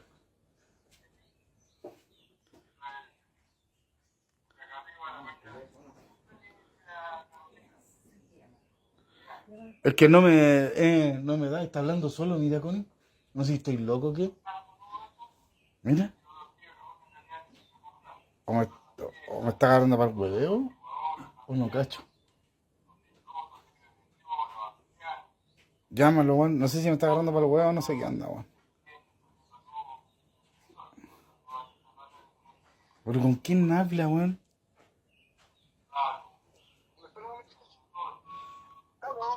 ¿Aló? Oye, disculpa, pero ¿con quién estás hablando? Con don Carlos, me está viendo, pasando el presupuesto y explicándole el tema del accidente que tuvo anoche en la carretera. Entonces me está viendo el presupuesto, le estoy explicándole lo que le estoy diciendo. Oye, cálmate. ¿Qué, don Carlos? Pero, oye, escúchame un poquito. ¿Tú me estás hablando del accidente de anoche? Claro. Juan, me estáis huellando, ¿cierto? No, pues estoy con don Carlos aquí, pues. Le estoy explicándole todo. Oye, podéis subir. ¿Sabes qué? Oye, es que no estáis hablando con nadie, viejo. No puede ser, porque tengo el caballero aquí al frente mío, pues. No estás hablando con nadie, Juan, y ayer los que chocaron murieron todos. Juan, no estás con nadie, sube y ven a ver las cámaras, tengo todo grabado. Sube, viejo, sube, vente al tiro. Si no estás con nadie, Juan. Párala. Estoy con el caballero con el altavoz escuchándome él, pues. Viejo, no, tengo grabado, vente, por favor, vente. Ya voy al tiro, pero no, ¿me espera, don Carlos, por favor? No, esta weá es... And then, the boss has to say the thing out loud that he's been dreading since he picked up the phone. He tells Juan that he isn't talking to anyone, that the space next to him is completely empty, that the cameras have the whole thing recorded, that there is no Don Carlos standing in front of him. And then, he drops the part that makes your stomach fall out from under you. The people in that crash last night didn't make it. Every single one of them died. Juan doesn't believe him. He pushes back, insisting Don Carlos is right there, listening to him, standing close enough to touch. The boss is now yelling, frantically telling him to come inside and look at the footage himself, because what is happening on that screen in real time is something he cannot talk his way around. And the mechanic, slowly registering the genuine panic in his boss's voice, finally agrees to come up. In paranormal research, this type of encounter is referred to as a crisis apparition, a phenomenon where someone who has just died appears to a person they had unfinished business with, often completely unaware that they have passed. So what do you think? Was Juan given a rare and terrifying glimpse into the moments right after death? Or is there another explanation for the invisible presence standing in that workshop yard?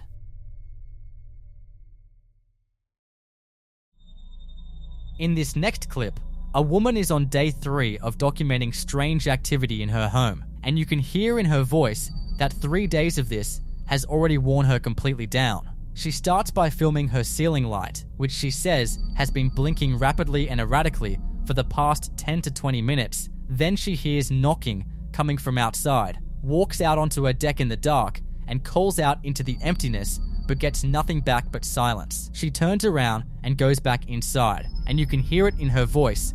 She is done. She starts talking about wanting to pack up and leave entirely, and that's the exact moment the house decides to make its point. Her dog lets out a soft, anxious whimper, and a split second later, all hell breaks loose. So this is day 3 of the weird, strange occurrences at our house. Right now, this light has been steadily blinking for about 20 minutes, and maybe 10, and I just don't understand why. Okay, now it's like not blinking at all. I guess it's okay now. But that and the hearing the voices and stuff sometimes, and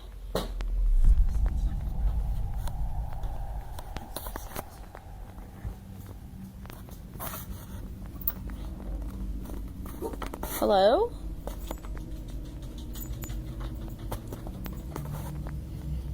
Hello? Hello? Who's here? Who's here? Okay, I'm kind of freaked out. Going back inside the house. See what I mean though? This is the stuff I'm talking about. Like, why is this stuff happening? I'm really thinking about moving away. I think that we should move away. Oh my God!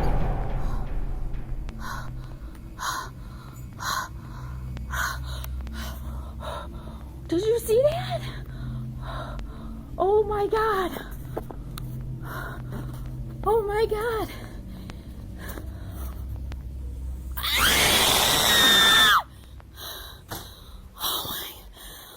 In paranormal research, this escalation pattern, flickering lights, disembodied voices, then aggressive physical movement, is a textbook poltergeist progression, an entity building energy over days until it has enough to start throwing its weight around.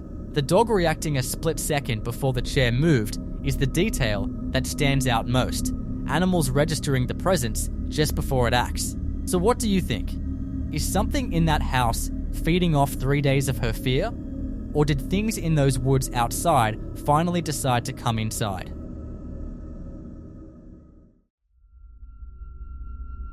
In this next clip, we're looking at footage that came out of Romania, and right from the start there is an energy in the room that is difficult to place.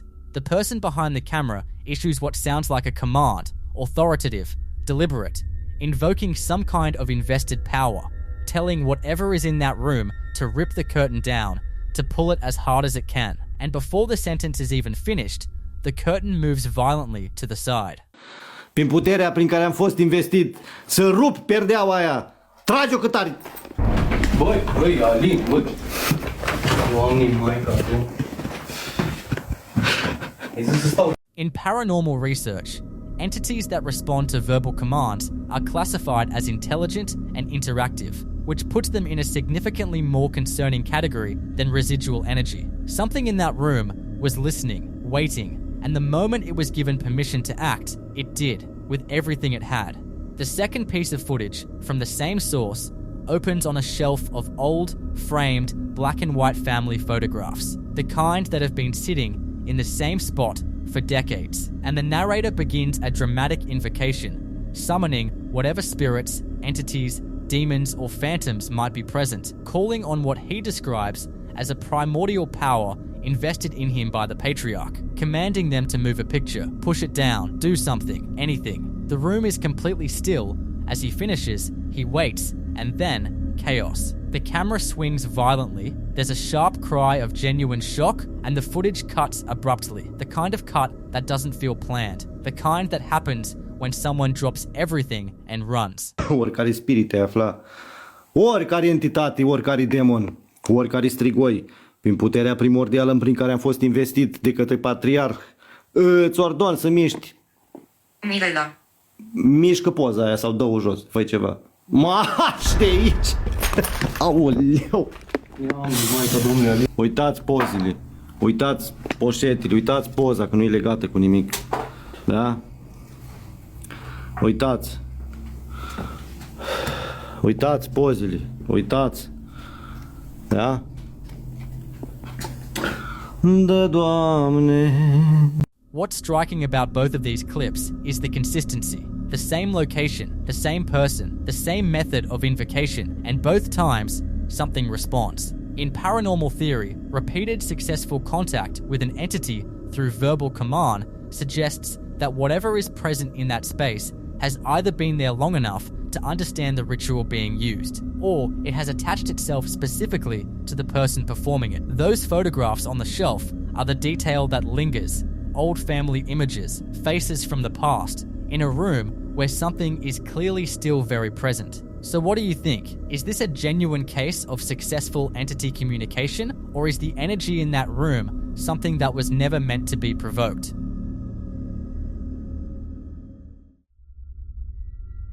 In this next clip, we're in a dark corridor, and the person behind the camera is already breathing heavy before anything has even happened. The kind of breathing that tells you they either know something you don't, or they're already picking up on something in that hallway that the camera hasn't caught yet. Speaking in Spanish, he extends an open invitation into the darkness. Any spirit, any soul, any demon present in this place is welcome. And then this happens.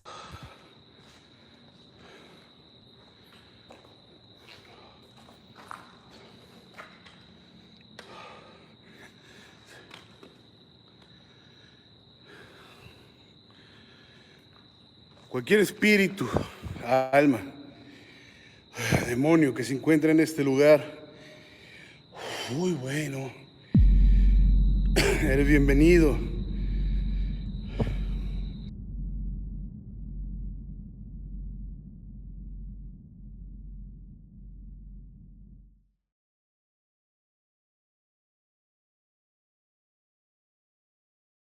From behind the doorframe, a long finger-like shape begins to emerge, slowly, deliberately, shifting and rising through the green light with a patience that feels deeply intentional, like whatever is behind that door has been waiting for exactly this moment. The movement isn't sudden or erratic, it's controlled, which in paranormal research is always the more unsettling of the two options. Frantic energy scatters, but something that moves slowly, that takes its time, that responds to an invitation by stepping just barely into view without fully revealing itself, that suggests awareness, intelligence, and restraint. The kind of restraint that implies whatever is standing behind that door could do a lot more than wave its fingers if it wanted to. So what do you think? Did the invitation get answered, or is there something in that hallway that was already there long before the camera started rolling?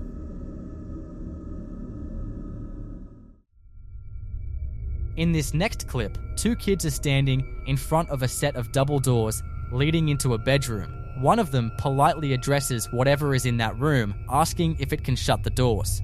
Nothing happens at first, she asks again, and then after a few seconds of complete stillness, the double doors slowly and smoothly begin to swing shut on their own. The kids congratulate it, genuinely impressed, and then push a little further, asking if it can open them back up. Acknowledging that it might be hard, offering to help if it needs it. The doors swing wide open with force. And then, almost like it's showing off, they slowly begin to drift shut again on their own, sealing with one final slam that makes both of them jump slightly before they decide that's probably a good place to wrap it up. If you can shut the doors. Go sit down. Okay, so you know we're staying. Can you please shut the doors? Can I show it so you can see that it sees? Oh yeah. They're shutting. There it goes. Yeah. Show it so nobody can everybody can see that. Oh wow, nice job. That's really good. Actually, I don't think it's slamming. Guys, like you basically show it like this so you can see that nobody's pushing the door or something. Okay, can you try opening the doors? If it's too hard, we can help you. Yeah. I'm gonna give you a second to try opening them.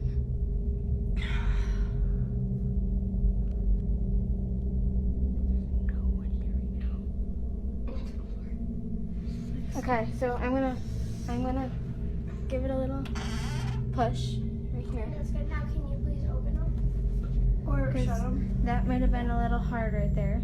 They're a little open. And also I feel like they would stick together. Yeah. Can you push it open? I smell really badly. I'm sweating so much. Me too. Me too.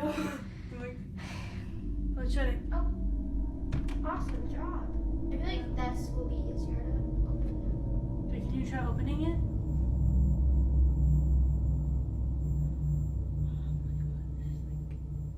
This is the most activity I've ever actually seen because my mom was always the one that saw the activity happening. Can you please try pushing the doors open instead of shutting them?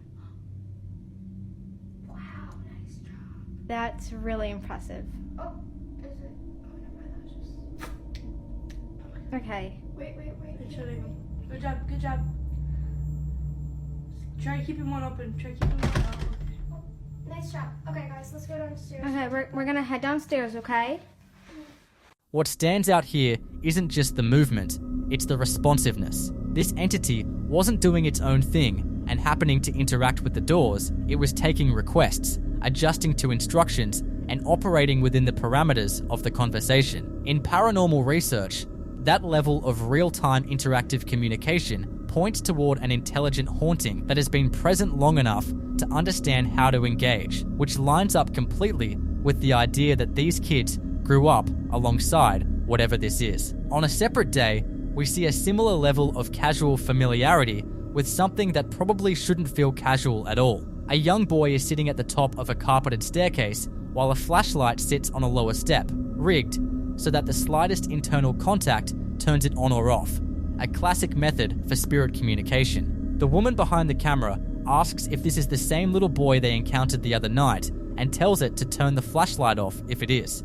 It goes dark immediately. She starts guessing ages. 6. The light stays off. 7. And it flares back on with full brightness. Oh, now I'm video. So we got flashlights today, my little Ghostbusters. Can you turn the flashlight? There it is. Are you the same little boy that was here the other night? Turn the flashlight off if you are. Are you 6 years old? Can you turn the flashlight on if you're 6?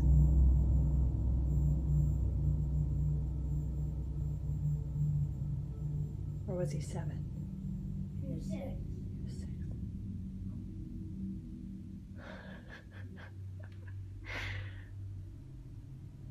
Okay, turn. Oh.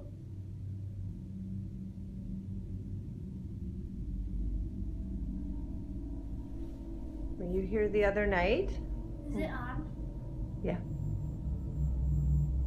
Yep. We had to go to Ace Hardware and get our flashlights. Is it on? Yeah. Keep the light on if you like me.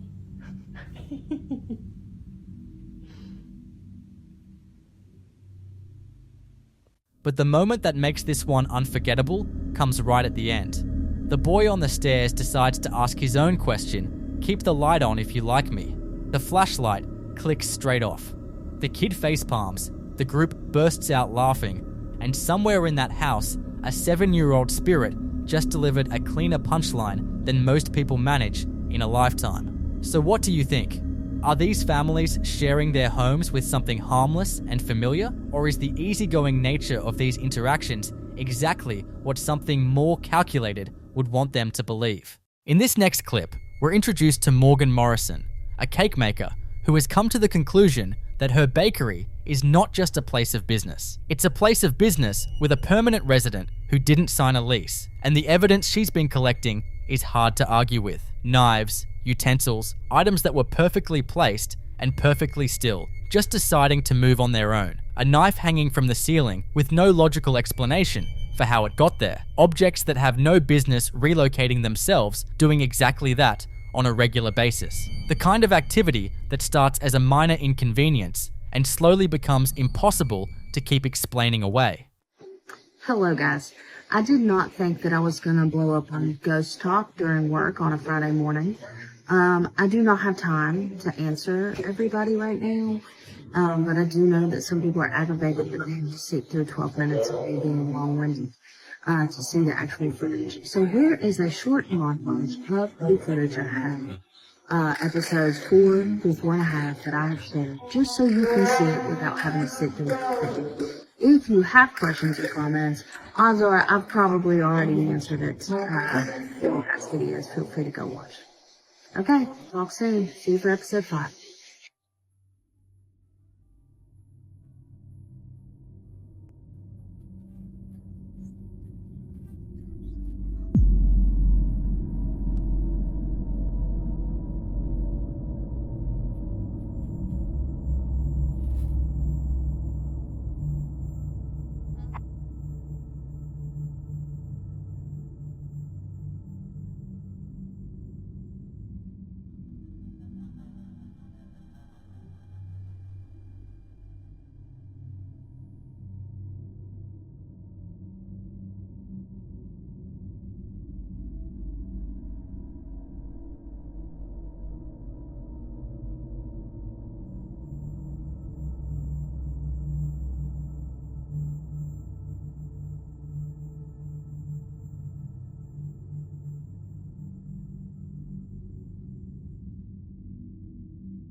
In paranormal research, a commercial space like a bakery, a location with high daily foot traffic, emotional energy, and decades of human activity baked into its walls, is exactly the kind of environment where a presence can establish itself and grow comfortable over time, feeding off the constant cycle of people coming and going without ever having to reveal itself fully. Now Morgan, being the kind of person who leans into things rather than away from them, has named the entity. His name is Harry, and Harry, as it turns out, has opinions. One day, Morgan and her friend had been in the bakery with a ghost detection app running, and whatever Harry picked up on that day was enough to send both of them sprinting out of the building and straight into the car.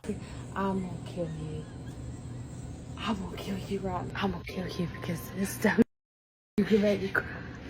This time downloaded the ghost app on her phone, and it is out there in the lobby on charge going off right now. It has not been open. The app is not open. I don't know what to do. I'm not going out there.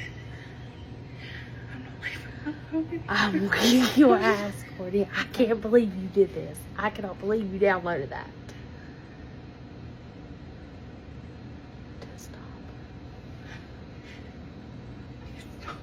What do we do? I don't. Where's your phone? Where's your phone on charge? It's on charge on the iPad. You want me to walk out there right now? Oh God! Just hold on. I'm not ready. I'm not ready. Do y'all hear it beeping? God, I hope they can hear it beeping.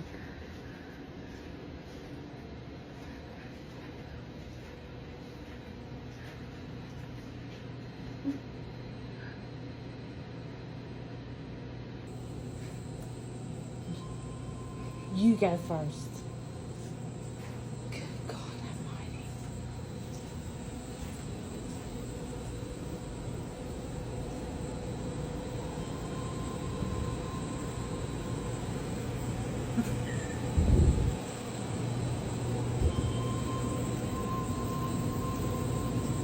Courtney, it just said mean. Get out of here. Get out. Jesus.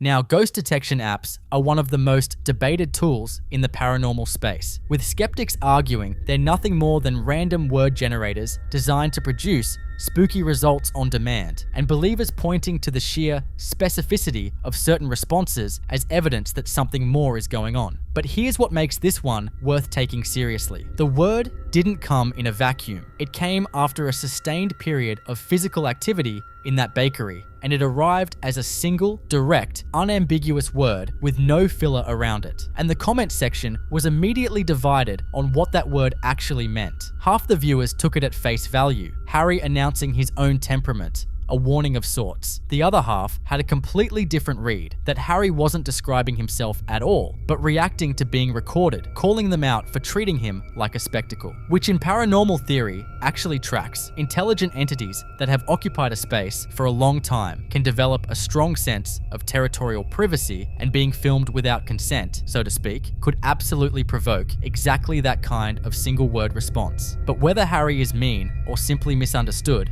what Morgan captured next suggests he's been in that bakery long enough to feel completely at home in it, moving through the space with a familiarity that only comes from years of occupancy, and completely unbothered by the fact that the humans around him are starting to pay closer attention. In paranormal research, entities that remain in commercial spaces long term are often former owners, workers, or regular patrons, people so emotionally tied to a location in life that the idea of leaving it in death simply never took hold. Harry might have loved that bakery. He might still. And if that's the case, Morgan isn't dealing with something hostile. She's dealing with something that just refuses to close up shop. So look in front of the cold cake case and you see it coming and flying down from the air if you zoom it in. And then right after, you see that crazy orb like following, almost like it's going with the arrow, then flying away. Look at that orb.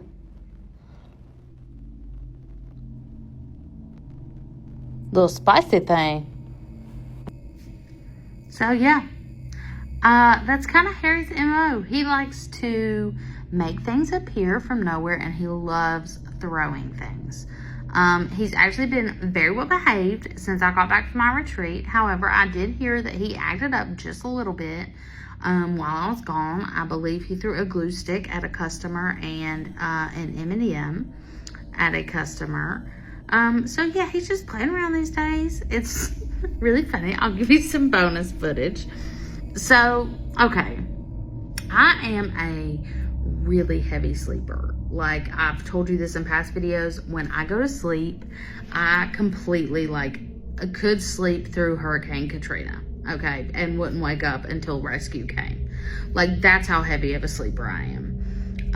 And so I came up with a solution because we have a whole PA system, okay? Like, we can have big bands play. So like our PA system is loud. I mean, we have subs, we have the whole 9 yards. So I was like, okay, our music plays during the day through a laptop that's connected to the soundboard upstairs. And I was like, okay, genius. Instead of playing Spotify while I sleep, I'll go to alarmclock.com and set an alarm. And when the alarm goes off, it's going to shake the whole building because it's on the PA system. What a genius idea, right? I won't oversleep. So that's what I started doing. I picked a rooster. So when I go to sleep, I'll set the rooster for as loud as it'll go. I mean, it literally shakes the whole building, okay? Like, I can't oversleep anymore. It's perfect. Until Harry decided that he liked the rooster. So I no longer use the rooster because it would be randomly in the middle of the day and the rooster would start going off. Or randomly in the middle of the night, the rooster would start going off.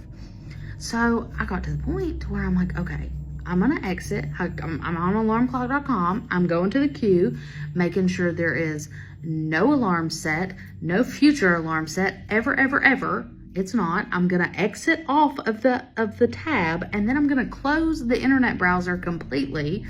And okay, fine. Well, the rooster still continued going off.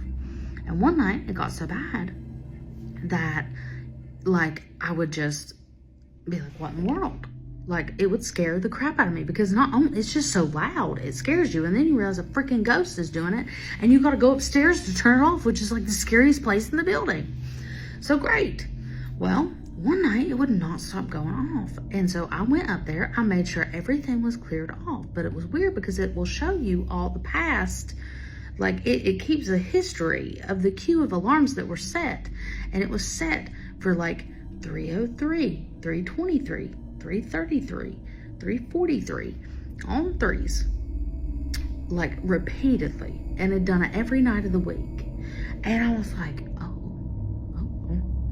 okay. Okay. So I cleared the queue. I made sure, and we no longer use the alarm. And the other night, I had to go somewhere. And we had one car at the bakery, me and Courtney. And I said, Courtney, are you sure you don't want to ride with me? Because you're not going to want to be here if he does something and not have a car. I swear to you, not even 2 minutes after I got out the door, she calls me. She says, hell no, screw this. She's walking to the apartment. Harry set the rooster off. So I'm just going to insert this clip of her running out the door while the rooster's going off, just so you can hear how intense it is.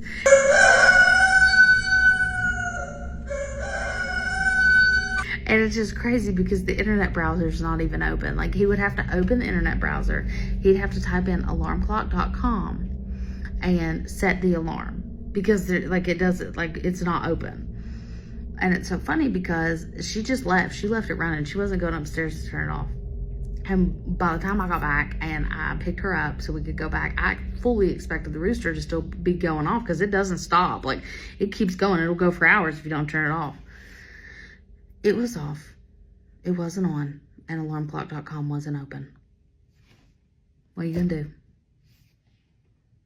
And then things get even harder to explain. On a completely separate day, Morgan is on the phone taking a cake order, just a normal business call, nothing unusual in the air, when a beeping starts coming from her friend's phone. The exact same alert sound from the ghost detection app, except the app had been deleted. It was gone, uninstalled, no longer on the device, and yet the sound was coming through clearly enough to interrupt the entire room. She heads upstairs to investigate, and that's when she hears it. A voice, faint but present.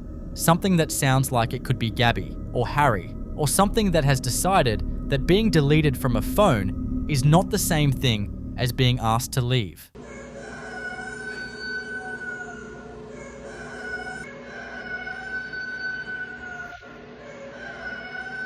I don't know if you guys can hear that. That's the rooster going off while I'm pooping. Hi dear.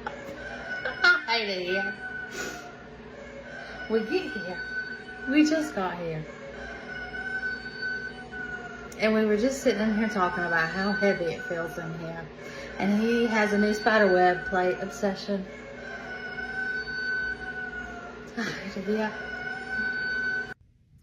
He put the damn rooster off. Almost like a ha-ha, yeah, you got something. So anyway, I'm gonna be brave. Okay, I'm getting off the toilet. He's not messing with my day. He's not messing with my day today. I'll insert the footage here.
So it said there was an alarm set for 6:15.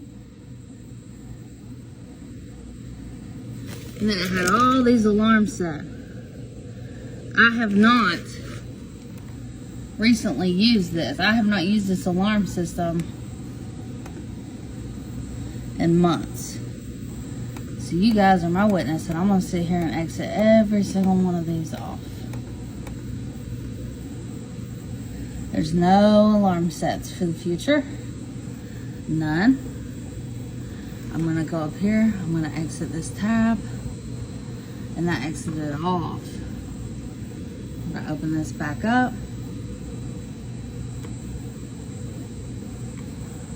And it's on Google.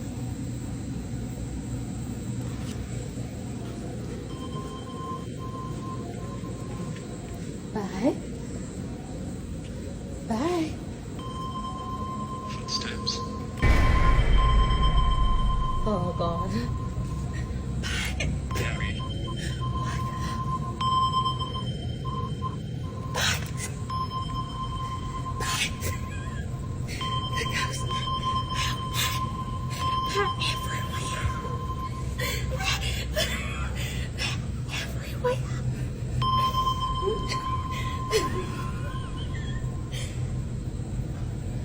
Somebody go home. There's red dots all around you. You need to get up now. Get up. I've got somebody on hold right outside the gate corner. So I don't know if you guys noticed this, but the second I walk up there, it says footsteps, like it hears me coming. And then there's just red dots everywhere, which means there's a really strong presence or something. And I was like, Courtney, wake up. Wake up. So then I'm like, oh God, like I've got somebody on hold. And so I'm like, Courtney, like just record it, see what happens, and let me finish taking this cake order. I'll insert this footage. What did he just say? I was down there taking the cake order and I heard beep, beep. And I was like, excuse me, ma'am, I have to put you on hold. He's been talking and saying all kinds of words. You're gonna have to go back and look, but I gotta finish taking this cake order. You gotta get up. You gotta come downstairs now.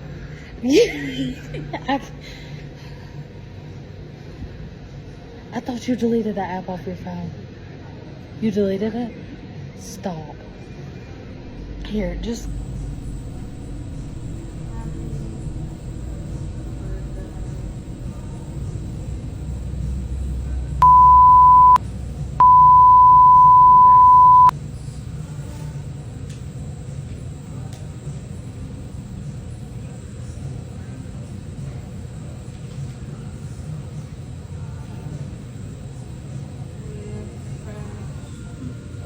Okay, so you're just giving us free reign here.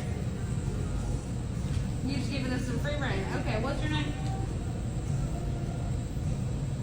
Last name?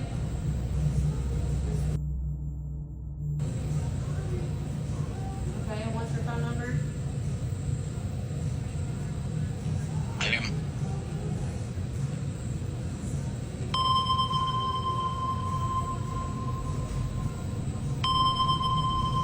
Okay, and we're gonna do pickup tomorrow. What time?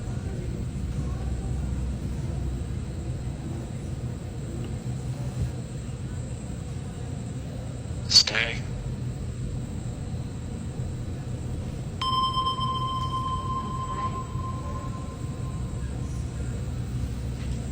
Okay, well, just tell me the latest you can pick it up where it's so last minute, and I'll put you down for that zone.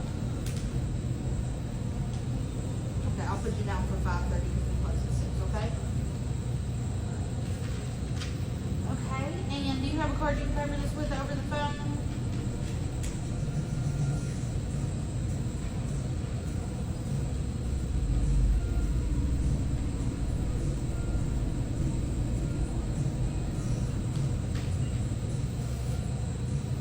In paranormal research, entities that are capable of producing sound through devices that are powered off, disconnected, or in this case, completely uninstalled, are operating at a level of energy that goes well beyond basic environmental manipulation. It suggests a presence that has genuinely embedded itself into the space and possibly into the people within it, deeply enough that removing an app is about as effective as closing a window to keep the wind out. Harry, or whatever is in that bakery, is not going anywhere. So what do you think? Is this a former soul who loved that bakery too much to ever walk away from it? Or has Morgan been charmed into a false sense of comfort by something that is a lot less friendly than it's letting on? In the following clip you're about to watch, we see a group of friends are hanging out in a room, one of them on acoustic guitar, singing, "Everyone settled in for a relaxed evening with no reason to be anywhere else." Metallica poster on the wall, the kind of low-key night that feels completely ordinary from every angle. That's the setup, but watch the window on the left side of the room.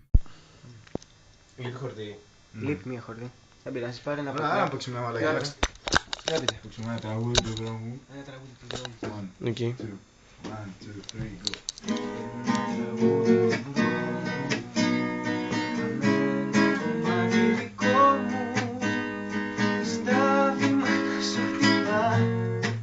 Έλα ρε μαλάκα, πάμε.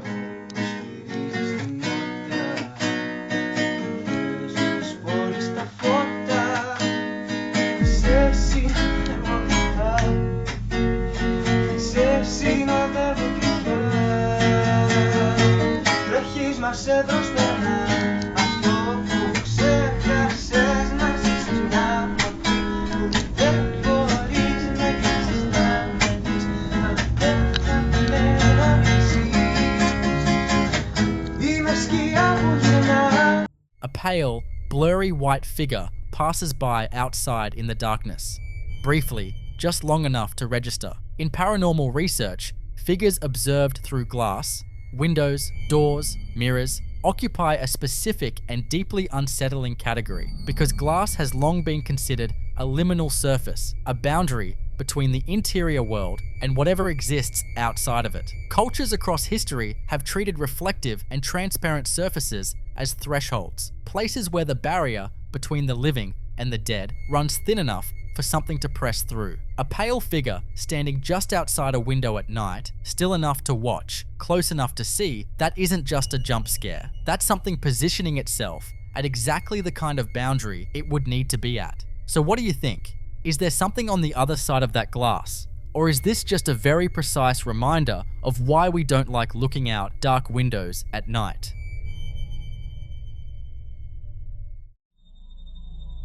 In this next clip, a teenager is standing on a dark, unlit path at night, surrounded by dense foliage, speaking directly into his phone with a worried expression. The kind of look you get when something already feels off before you can explain exactly why. He'd been out late, filming on his own, and according to what he says, he'd just received a call and was trying to explain the situation to someone he calls Brother Han. His voice already edging toward panic even in those opening seconds. Watch. Tembak kita masuk, oi. Lelet tadi hosi, oi. Ada yang menelpon.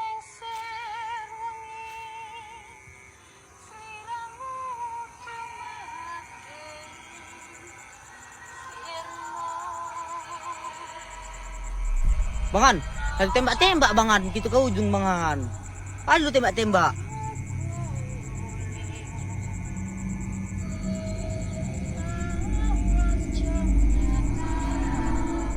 Right there, in the deep darkness behind him, a tall, slender, pale, humanoid figure stands completely still on the path, barely visible without the highlight pointing it out. But once you see it, it's impossible to look past. The teenager himself seems to sense something, turning and scanning the darkness, even raising a second phone toward the figure as if to capture it more clearly. But he never fully sees what's already standing just feet away. Some viewers who follow similar cases from Southeast Asia immediately recognized the description, tall, pale, unmoving, and connected it to what Indonesian folklore calls a pokong, a spirit of the dead said to appear as a white shrouded figure bound at the feet and unable to rest until certain burial rites are completed. Others think it's simply someone standing on the path at night, but that explanation gets harder to hold onto when you consider how still it stands and how fast his panic escalates. The second clip follows a man in a cemetery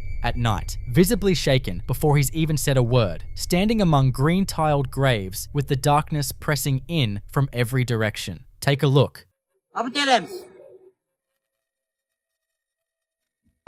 Bisa, ini dekat, mana violet?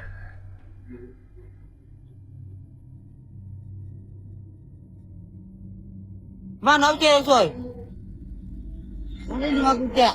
Lagi kau begitu hidup dan seru ni cek. Kau bilang seru ni cek.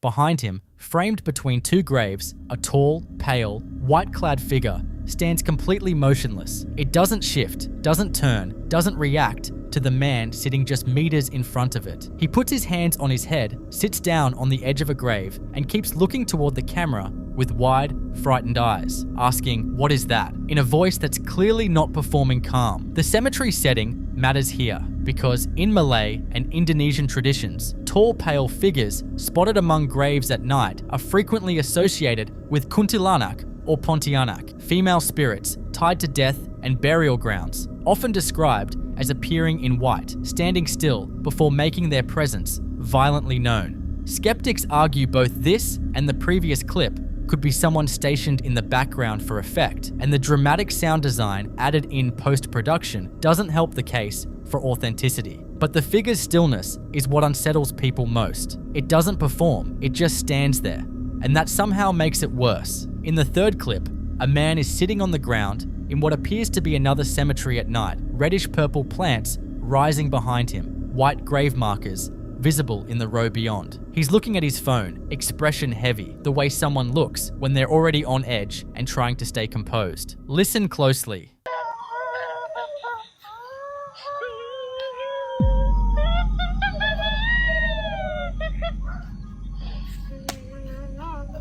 Oh, banyak nyamuk, oi.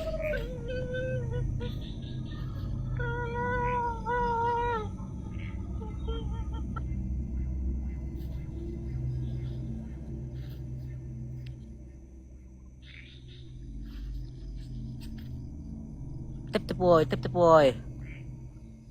Before anything moves, the audio hits first, a wave of high-pitched, frantic wailing tears through the night, a sound that blends a woman screaming with what resembles a baby crying in distress, loud and close, with no visible source anywhere in the frame. The man physically ducks and slaps the back of his neck, then laughs nervously and mutters something about mosquitoes. That one unscripted, mundane detail is exactly what makes his reaction feel real. A second, more mournful wail rises and fades before the clip goes quiet. In Javanese and Malay traditions, a wailing cry heard in a cemetery at night is often attributed to a kuntilanak, sometimes described as crying loudly to locate its victims, with the direction of the sound said to indicate whether it's near or far.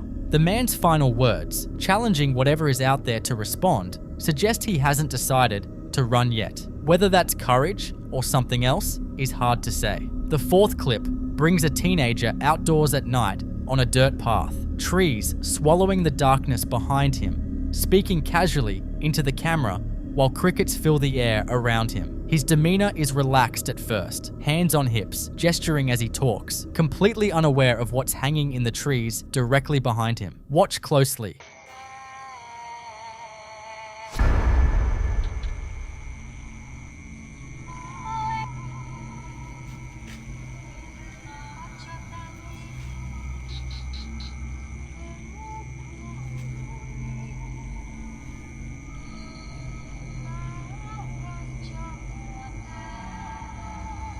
Pak Nandu.